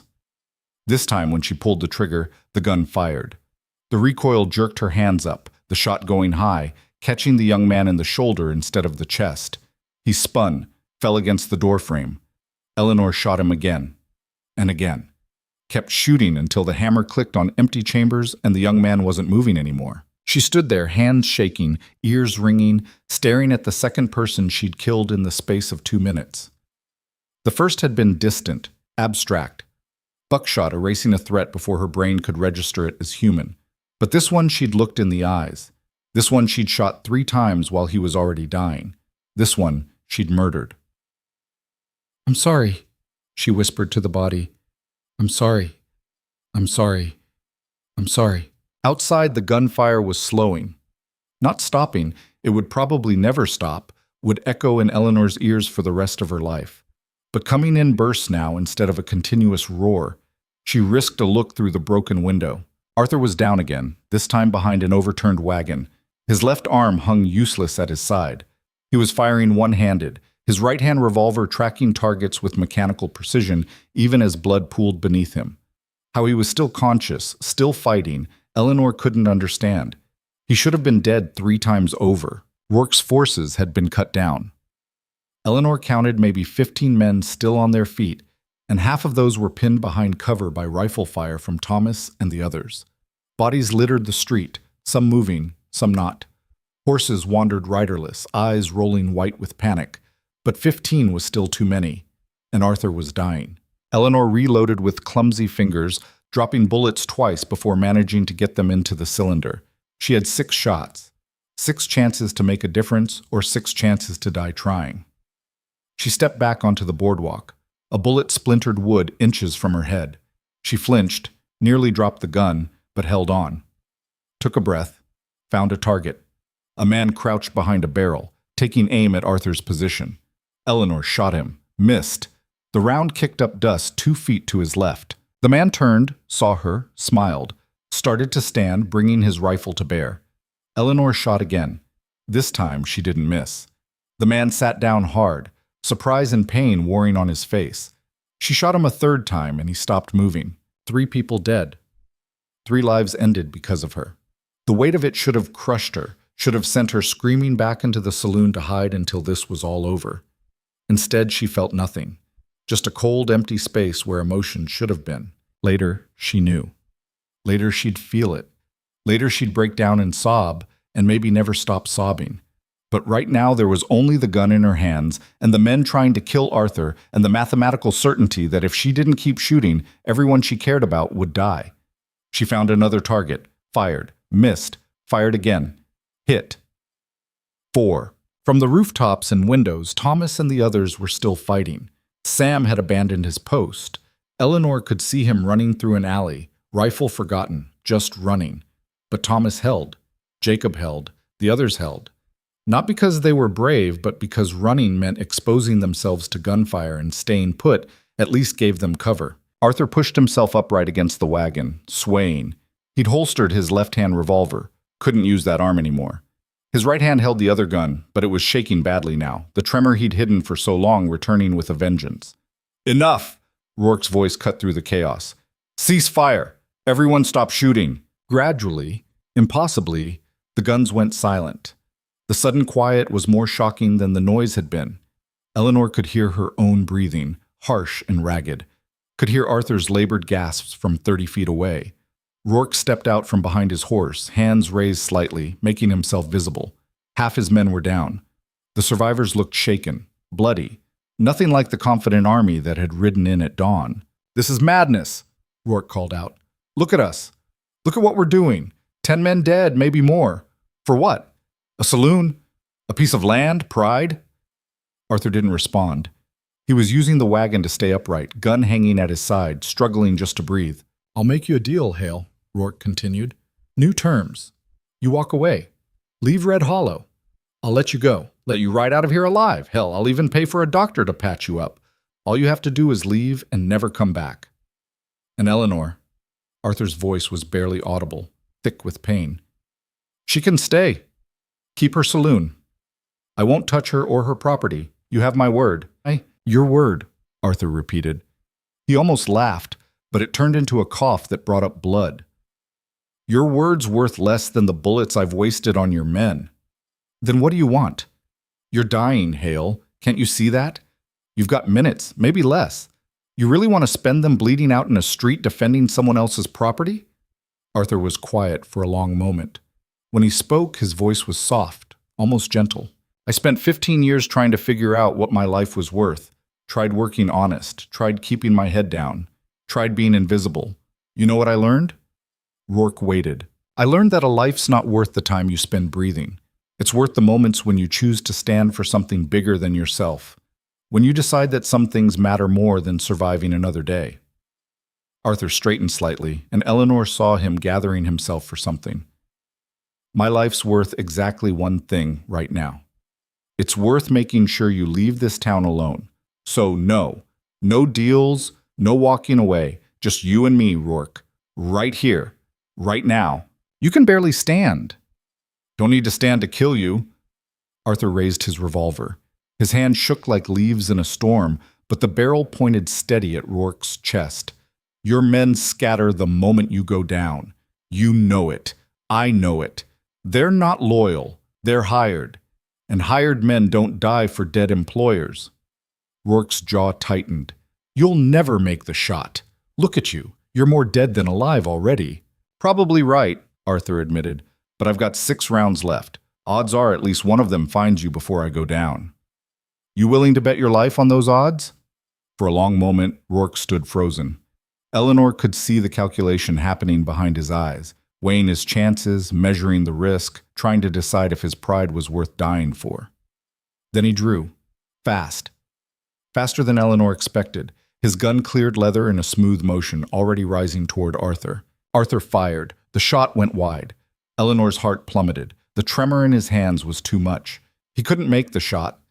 Couldn't do what he'd promised. Rourke's gun leveled. Arthur fired again. Another miss. Rourke smiled, squeezed his trigger. Nothing happened. The hammer fell on an empty chamber with a dry click. Rourke's face went white. He looked down at his gun, realization dawning. In all the chaos, all the shooting, he'd emptied the cylinder without noticing, without reloading. Arthur fired a third time. This shot hit. Caught Rourke high in the chest, spinning him sideways.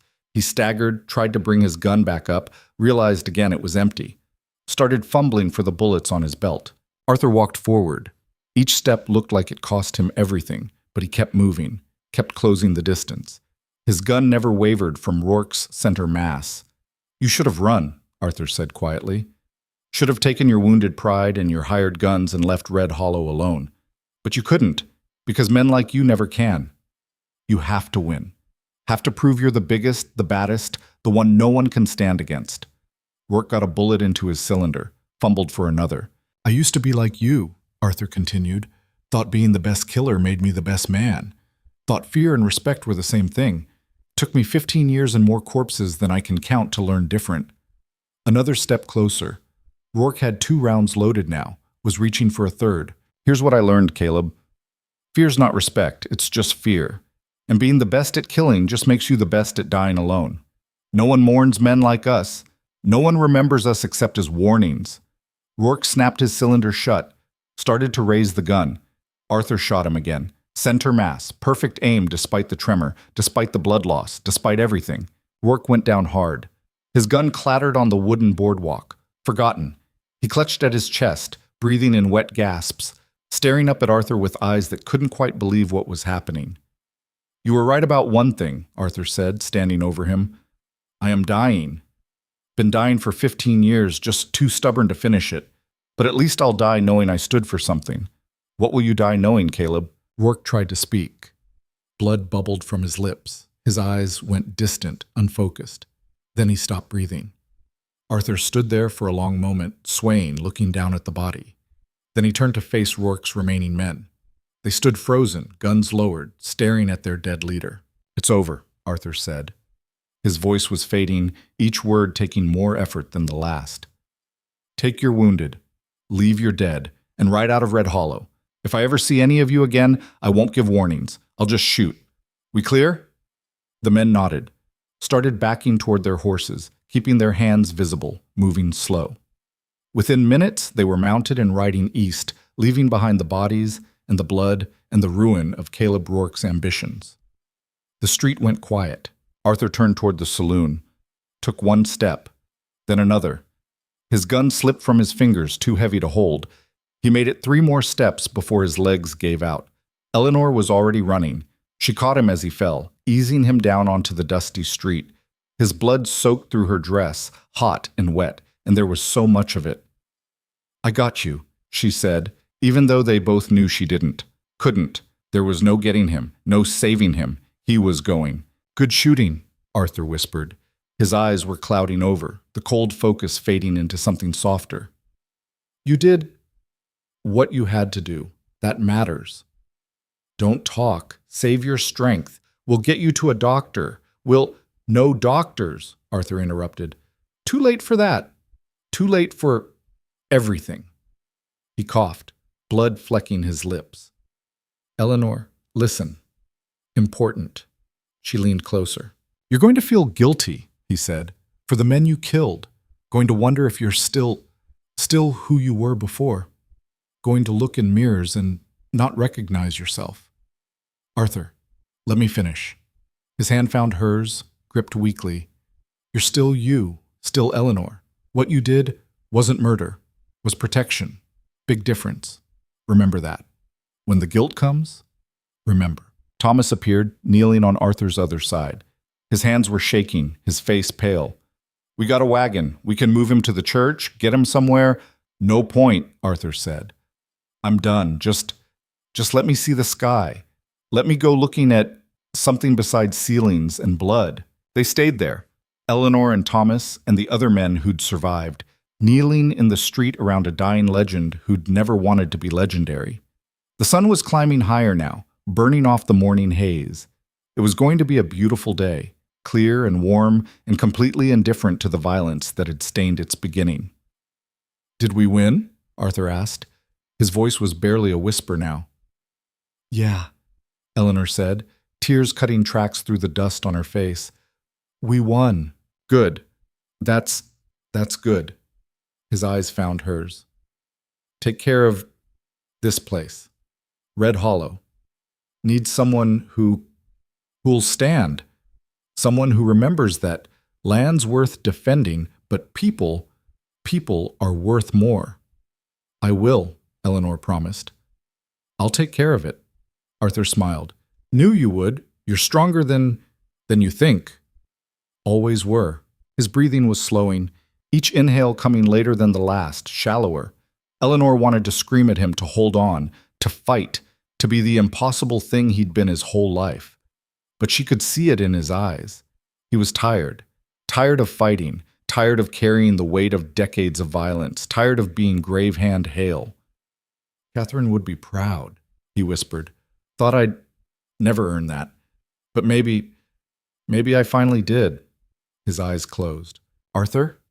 Eleanor squeezed his hand. "Arthur, stay with me, please." But he was already gone, slipped away quiet like he'd always wanted to. No drama, no last words of wisdom. Just an old man dying in the street he'd defended, surrounded by people who'd remember him as more than a collection of bodies and a name whispered in fear. Eleanor sat there holding his hand long after it had gone cold, crying for the man who'd saved her twice. Once with guns, once with the simple act of showing her what strength actually looked like. Around her, the town began to wake. People emerging from the caves, from hiding places, cautious at first, and then rushing forward when they saw the bodies, the blood, the evidence of violence they'd fled instead of facing. Thomas stood, placed a hand on Eleanor's shoulder. "Come on," he said gently. We need to bury the dead. Start cleaning up. He wouldn't want you sitting here when there's work to do." Eleanor nodded. Let Thomas help her to her feet. She looked down at Arthur one last time, at his peaceful face, at the blood that had drained from him into the thirsty earth. "Thank you," she whispered, "for everything." Then she turned and walked back to the Brass Bell Saloon, back to the work of living that Arthur had bought her with his death. Behind her, the men began the grim task of collecting bodies, of sorting the dead from the dying, of trying to make sense of a morning that had started as an army and ended as a massacre. Red Hollow had survived, but it would wear the scars of this day forever. They buried Arthur Hale on a hillside overlooking Red Hollow, in a spot where the morning sun came early and the evening light lingered late. Eleanor chose the place herself, far enough from town that he could have the peace he'd craved, close enough that she could visit when the guilt got too heavy to carry alone. Thomas and Jacob dug the grave while Eleanor sat on a rock nearby, watching the town below. Smoke still rose from where the boarding house had caught fire during the fight. 3 buildings had burned before they'd gotten the flames under control. The street was stained dark, where blood had pooled and dried. It would take months to scrub away the evidence of violence. Years, maybe. Some stains went deeper than wood. "You should say something," Thomas said when the hole was deep enough. "Few words. He deserves that much." Eleanor stood, walked to the edge of the grave. They'd wrapped Arthur in a clean blanket, the best they could do on short notice. His guns lay beside him, wrapped in the same oilcloth he'd kept them in for 15 years. She'd thought about keeping them, but it felt wrong. They belonged to him, had always belonged to him. Let them rest together. "I didn't know him long," Eleanor said. Her voice sounded strange to her own ears, flat, empty of the emotion that should have been there. 3 years, give or take. And for most of that time, I thought he was just an old man who swept floors and drank coffee and didn't cause trouble. Shows how much I knew." She paused, searching for words that felt true instead of pretty. "Arthur told me once that a life's not worth the time you spend breathing. It's worth the moments when you choose to stand for something bigger than yourself." I think he was right. I think he spent 15 years trying to prove it to himself, and one morning proving it to the rest of us. She looked down at the wrapped body. "I hope wherever he is now, he knows he succeeded. Hope he found Catherine again. Hope she forgave him for what he became and loved him for what he tried to be." Thomas and the others lowered the body into the ground. The sound of dirt hitting the blanket was final, in a way Eleanor wasn't ready for. Each shovelful felt like erasing him, like burying not just a man, but the idea that anyone could change, could become better than their worst moments. By the time they finished, the sun was directly overhead. Eleanor stood there until the others had gone back to town, until she was alone with a mound of fresh earth and the weight of everything that had happened. "I killed 4 men yesterday," she said to the grave. "Maybe 5. I'm not sure if that first one with the shotgun counts as one person or just pieces. Doesn't matter, I guess. 4 or 5, the number doesn't change what it means." The wind moved through the grass, carrying the smell of dust and distant rain. "I thought I'd feel more," Eleanor continued. "Thought I'd break down, fall apart, become someone who couldn't function. But I just feel tired. Like I used up all my emotions in those few minutes, and there's nothing left now. Is that normal? Is that what happened to you after the first few times?" No answer, just wind and grass and the endless sky. "You told me I'd still be me after. That what I did was protection, not murder. I want to believe that, I do. But when I close my eyes, I see their faces. The young one in the doorway, looking surprised when I shot him. The one behind the barrel who smiled at me right before I pulled the trigger. They're stuck in my head now, living there. And I don't know if that makes me a killer or just someone who did what killers do and hates herself for it." She sat down on the grave, ignoring how wrong it felt, ignoring everything except the need to be close to someone who might understand. "The town's calling me a hero," she said. "Can you believe that? Eleanor Voss, the woman who stood against Caleb Rourke, the woman who fought when everyone else ran. They're telling stories already, making it sound brave instead of desperate, making it sound like I had a choice. A hawk circled overhead, riding thermals Eleanor couldn't see. But I did have a choice, didn't I? Could have run, could have sold the saloon and left Red Hollow to burn, could have chosen life over land like you told those farmers to do, but I stayed, and now 4 men are dead because I couldn't let go of a building James built. Was it worth it, Arthur? Was any of this worth it? The question hung in the air, unanswered and maybe unanswerable. Eleanor stood, brushed dirt from her dress. The fabric was still stiff with Arthur's blood. She should have changed, should have washed, should have done 100 things differently, but she was here instead, talking to a grave like it could absolve her. "I'm going to try," she said finally, "going to try to be what you said. Someone who stands. Someone who protects this place without becoming what we fought against. Don't know if I can do it. Don't know if anyone can. But I owe it to you to try. Owe it to James. Owe it to those 4 men whose faces I'll see every time I close my eyes." She turned and walked back toward town, leaving Arthur to his hillside and his peace. Behind her, the mound of earth settled in the sun, unremarkable except for what it held. Red Hollow was different when she got back. The families had returned from the caves, filling the streets with noise and life. Children ran between buildings, too young to understand what had happened, or too resilient to let it stop them. Women swept broken glass from boardwalks. Men hammered boards over bullet holes, trying to patch the visible damage while ignoring the invisible kind that would take years to heal. Thomas met her outside the brass bell. "Town council wants to talk to you," he said. "They're meeting at the church in an hour." "Council? We have a council?" "As of about 20 minutes ago, yeah. Figured we needed some kind of organization, some way to make decisions now that—" He trailed off, unwilling to say the obvious. Now that Caleb Rourke's dead and the people who ran are looking for someone to follow. Eleanor wanted to refuse, wanted to walk into the saloon, lock the door, and spend the next week scrubbing blood from floorboards until her hands were raw and her mind was too tired to remember. But Arthur's voice echoed in her head. "Take care of this place, needs someone who'll stand." And she found herself nodding. "1 hour," she said. "I need to clean up first." The church was packed when Eleanor arrived. Every seat filled, people standing along the walls, crammed together in a space meant for Sunday worship, not town governance. They went quiet when she walked in, all eyes turning toward her with an expectation she didn't know how to meet.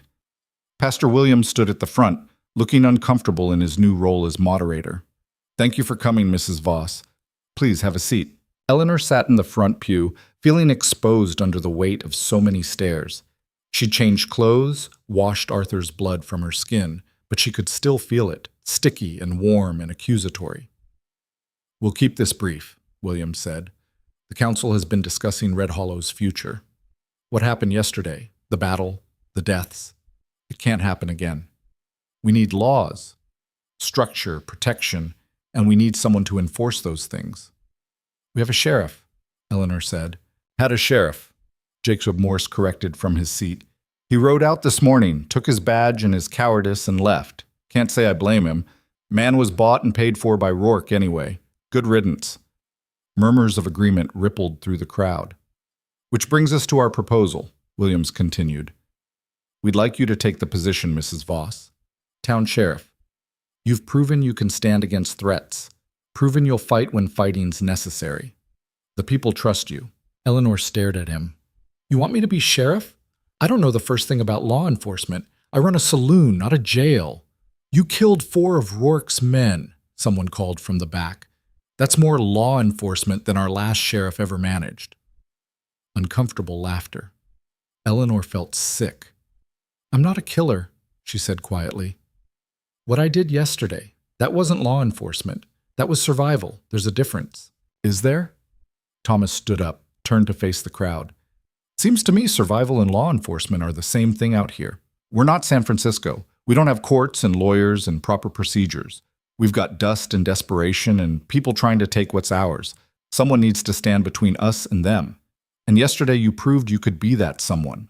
By killing," Eleanor said, "by shooting men who might have had families, might have had reasons for what they did. You want me to do that again? Make those choices? Live with those faces?" "We want you to protect us," Williams said gently. "However that looks. If it means shooting, then shoot. If it means talking, then talk." We trust your judgment, Eleanor. That's worth more than any badge. Eleanor looked around the room, saw hope and fear mixed in equal measure on the faces staring back at her. They wanted her to be strong so they didn't have to be. Wanted her to carry the weight so they could sleep easier. It was the same thing they'd wanted from Arthur, someone to stand in front of danger while they hid behind. And maybe that was okay. Maybe that's what communities were. People with different strengths supporting each other, carrying different loads. Eleanor could shoot, even if she hated it, could make hard choices, even if they broke something inside her. Maybe that was worth something. I'll do it, she said, but on one condition. Name it, William said. We form a real council, not just for emergencies, but permanent. 5 people elected by the town to make decisions together. I'll enforce those decisions, but I won't make them alone. I'm not a dictator. I'm not Caleb Rourke. I'm just someone who'll do what's necessary to keep people safe. Williams looked at the crowd, saw nods and murmurs of approval. Agreed, he said. We'll hold elections next Sunday. Until then, the existing council will serve. Is that acceptable? It's acceptable. They gave her the badge there in the church, pinning it to her chest while people clapped and cheered like this was a celebration instead of a funeral for whoever she'd been before yesterday. Eleanor stood there feeling the weight of it, not the physical weight, which was negligible, but the weight of responsibility, of trust, of expectations she wasn't sure she could meet. After the meeting, she walked back to the brass bell alone. The sun was setting, painting the sky in shades of orange and red that reminded her too much of fire, of blood, of violence she'd never asked for but had embraced anyway. Inside the saloon, she stood behind the bar James had carved by hand, ran her fingers over the smooth wood, feeling the grain, the imperfections, the places where his tools had slipped and left marks. This place had cost her everything, her husband's life, her innocence, her peace. But it had also given her something, purpose, maybe. Or just proof that some things were worth defending, even when defending them cost more than you could afford. She poured herself a whiskey, raised the glass toward the empty room. To James, she said, who died believing land mattered, and to Arthur, who died proving that sometimes it does, and to the 4 men I killed, whose names I'll never know. I hope you're all somewhere better than this. Hope you're somewhere that makes sense of the violence, because down here, it never does. She drank. The whiskey burned, clean and honest. The weeks that followed were a blur of work and grief and the slow, painful process of building something new from the ruins of what had been. Eleanor wore the badge and learned what it meant, breaking up fights, settling disputes, standing in as judge when no real judge was available. She hated most of it, hated the power people gave her, the way they looked to her for answers she didn't have. But she did it anyway, because Arthur had been right about one thing. Some positions needed filling whether you wanted to fill them or not. The nightmares came every night like clockwork. 4 faces in the darkness, looking surprised or angry or scared. Sometimes they spoke to her, asked her why. Sometimes they just stared. Eleanor never had good answers for them. Just the same broken explanation. You were trying to kill me or someone I cared about, and I chose me over you. It wasn't personal. It was just survival. The faces never seemed satisfied with that answer. Neither was Eleanor. 3 months after the battle, a stranger rode into Red Hollow asking questions about Gravehand Hale. He was young, maybe 25, with the kind of eager cruelty in his eyes that said he was looking to make a reputation by standing on someone else's grave. Eleanor met him in the street, hand resting on the revolver at her hip. One of Arthur's revolvers, she'd retrieved them from his grave a week after the burial, unable to let them stay buried when she needed them more. He's dead, she told the stranger. Died defending this town. You want to test yourself against his legend? You'll have to dig him up first. The stranger looked her up and down, taking in the badge, the gun, the flat expression that said she'd already killed and would do it again if necessary. You're the one they're talking about, he said. The woman who killed Rourke's men. They say you're fast. They're wrong, Eleanor replied. I'm not fast. I'm just willing. There's a difference. And right now I'm willing to put a bullet in you if you don't turn around and ride out of here. The stranger smiled. Big talk from a saloon owner playing sheriff. You're right, it is big talk. But I've killed 4 men already. What's one more? She met his eyes, let him see the truth there. That she meant it, that she'd pull the trigger without hesitation if he pushed her. Question is whether you're worth the nightmares. Because I'll be honest, I don't sleep well as it is. Adding another face to the collection doesn't appeal to me, but I'll do it anyway if that's what it takes to protect this town." The stranger held her gaze for a long moment. Then he laughed, shook his head, turned his horse around. "Not worth it," he said. "Town full of farmers and a sheriff with dead eyes. No glory in that." He rode away, and Eleanor stood in the street until he disappeared. Then she went back to the saloon, poured herself a drink, and tried not to think about how close she'd come to killing a fifth person over nothing but pride and reputation. That night, she visited Arthur's grave again. It was something she did often now, especially after days when the weight got too heavy to carry alone.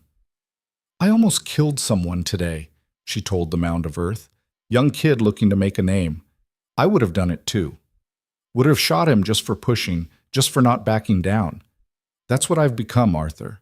Someone who reaches for a gun before reaching for words. Someone who sees threats everywhere and responds with violence." The wind carried her words away into the darkness. "Is this what you meant?" Eleanor asked. "When you said I'd still be me? Because I don't feel like me anymore. I feel like someone wearing my face, playing a role I never auditioned for. The woman who runs the brass bell wouldn't have threatened that kid, wouldn't have been willing to kill him over nothing. But Sheriff Voss? Sheriff Voss would have put him down without blinking." She sat on the grave, pulling her knees to her chest. "Maybe that's the lesson," she said. "Maybe we're all just playing roles, becoming what we need to be to survive. You played the broken old man so well, you almost believed it yourself. I'm playing the strong sheriff who doesn't break, who doesn't cry, who does what needs doing. And maybe if we play the roles long enough, they become real. Maybe there's no difference between pretending to be something and actually being it." A shooting star streaked across the sky, brief and bright and gone. "I miss you," Eleanor whispered. "Miss having someone who understood the weight. Miss having someone I could be weak around. Everyone in town looks at me like I'm made of iron now. Like I don't hurt, don't doubt, don't wake up screaming from dreams of men I killed. But I do, every night. And I don't know how to stop." Years passed. The nightmares never went away, but Eleanor learned to live with them. Learned to function on 4 hours of sleep. Learned to carry the weight of those 4 faces without letting it crush her completely. Red Hollow grew, slowly, cautiously, but it grew. New families arrived, drawn by stories of a town that had stood against evil and won. They built homes, opened businesses, planted crops in soil that had been watered with blood. The brass bell became the center of town life again. Eleanor ran it during the day, enforced the law when necessary, and spent her evenings serving drinks to people who never asked about the darkness in her eyes. They called her Sheriff Voss now, even when she was behind the bar. The woman she'd been before, James's widow, the frightened saloon owner, had been buried along with the men who'd made her into something else. Thomas Bridger became her deputy, though neither of them used the title. He just helped when help was needed, stood beside her when standing alone felt impossible. He never asked about the nightmares, never pushed her to talk when silence was easier. He'd killed 2 men during the battle and wore his own scars where no one could see them. "You think it gets easier?" he asked her once, late at night when the saloon was empty and the whiskey was flowing. "No," Eleanor said, "but you get stronger, learn to carry it better. That's not the same as easier, but it's something. Is it worth it, what we did?" Eleanor thought about that. Thought about the children playing in streets that would have been ruled by Caleb Rourke's men if they hadn't stood. Thought about the families sleeping safe in homes they owned instead of rented from a tyrant. Thought about the price paid for that safety. Arthur's life, 4 men's deaths, the pieces of herself she'd never get back. "I don't know," she said finally. "Ask me again in 10 years. Maybe by then I'll have an answer that doesn't feel like a lie." 10 years came and went. Eleanor never found that answer. But she found something else, a way to live that didn't require justification. She protected Red Hollow not because it made her feel good or washed away the blood on her hands. She did it because someone had to, and she was someone. That was enough. Had to be enough. Because the alternative was giving up, and she'd come too far to quit now. The badge became part of her, worn smooth by years of wear. The revolver stayed at her hip, fired occasionally in defense, but more often just present as a reminder, to herself and others, of what she was capable of when pushed. She never drew first, never threatened unless threatened, but when violence came, she met it with the same cold efficiency Arthur had taught her. People said she was hard, said she'd lost the softness that made Eleanor Voss human and become something closer to machine. Maybe they were right. Eleanor didn't know anymore. Didn't know where the woman ended and the sheriff began, didn't know if there was even a difference worth measuring. What she knew was this: Red Hollow survived, thrived even. And if that required someone to carry the darkness so others could live in light, then she'd carry it. Would carry it until the weight finally crushed her, or until someone stronger came along to take the burden. Whichever came first. 15 years after the battle, Eleanor stood at Arthur's grave for what would be the last time. She was older now, worn down by years of hard choices and harder nights. Her hair had gone gray, lines carved deep around her eyes and mouth. The faces in her nightmares had been joined by others, men she'd killed in defense of the town, threats she'd ended before they could grow into catastrophes. She'd lost count somewhere around 12. Stopped counting. Counting made them real in a way she couldn't afford. "I'm dying," she told the grave. "Doc says I've got maybe 6 months. Cancer, eating through me from the inside. Fitting, I suppose. All that poison I swallowed over the years has to go somewhere." The hillside was peaceful, unchanged except for the weathering of Arthur's marker. Someone had planted wildflowers around it. Eleanor suspected Thomas, though he'd never admitted it. "I wanted to tell you that I understand now. What you meant about lives being worth the moments when you stand for something bigger. I've spent 15 years standing, Arthur. 15 years protecting this place. And you know what? I still don't know if it was worth it. Still see those faces every night. Still wonder if I'm a protector or just a killer with better excuses." She lowered herself carefully onto the grass, bones protesting. "But I also know this. Red Hollow's alive because we stood. Because you taught me that some things matter more than comfort, more than peace, more than keeping your hands clean. Hundreds of people have lived good lives here because we were willing to do bad things to bad people. Is that worth 4 nightmares? Worth dying with blood on your conscience? I don't know. I honestly don't know." Eleanor pulled one of Arthur's revolvers from her hip, held it up to catch the afternoon light. "I'm leaving these to Thomas," she said. "Along with the badge. He's earned it, earned the right to carry the weight. Maybe he'll do better than I did. Maybe he won't let it eat him alive from the inside. Or maybe he'll end up just like us, broken but standing, surviving but not quite living." She set the gun on the grave, ran her fingers over the smooth grip one last time. "Thank you," she said, "for showing me what strength looks like, for teaching me that choosing to fight isn't the same as choosing to become a monster, for proving that even killers can find redemption or at least die trying. I hope I made you proud. Hope when I see you again, if there's a place where people like us go, you'll tell me I did okay, that I carried the weight without dropping it. That's all I've ever wanted to hear." Eleanor stood, joints crackling in protest. She looked down at Red Hollow, at the town she'd bled for, killed for, slowly died for. It looked good from up here, peaceful, alive. The opposite of everything it had been that morning when 30 men rode in looking for blood. She thought about James, buried in the town cemetery with a marker that called him a hero. Thought about the 4 men whose names she'd eventually learned, whose families she'd tried to compensate with money that could never buy back what she'd taken. Thought about Arthur, lying beneath her feet, finally at peace after a lifetime of running from it. And she thought about herself. Eleanor Voss, saloon owner and sheriff, protector and killer, someone who'd learned that strength and violence weren't opposites but often uncomfortable companions. Someone who'd discovered that you could do terrible things for good reasons and still have to live with both the terrible and the good. "I choose to believe it mattered," she said to no one in particular. "Choose to believe that standing was better than running, fighting was better than hiding, becoming something hard was better than staying soft and letting evil win. Maybe I'm wrong. Maybe in the end we're all just making excuses for the violence we commit. But I'm dying either way, and I'd rather die believing I mattered than believing I was just another killer in a long line of killers." She turned and walked down the hillside, back toward town. Behind her, Arthur's grave sat in the afternoon sun, silent and still, and holding secrets only the dead could keep. The wildflowers moved in the wind, and somewhere overhead a hawk cried out, hunting. Eleanor Voss died 6 months later, quietly in her sleep, surrounded by people who called her a hero and never knew about the nightmares. They buried her next to James, gave her a marker that praised her courage and service. The whole town turned out for the funeral, telling stories about the woman who'd saved Red Hollow, who'd stood when standing meant everything. Thomas Bridger took the badge and the guns and the weight that came with both. He wore them the same way Eleanor had, not proudly, but necessarily.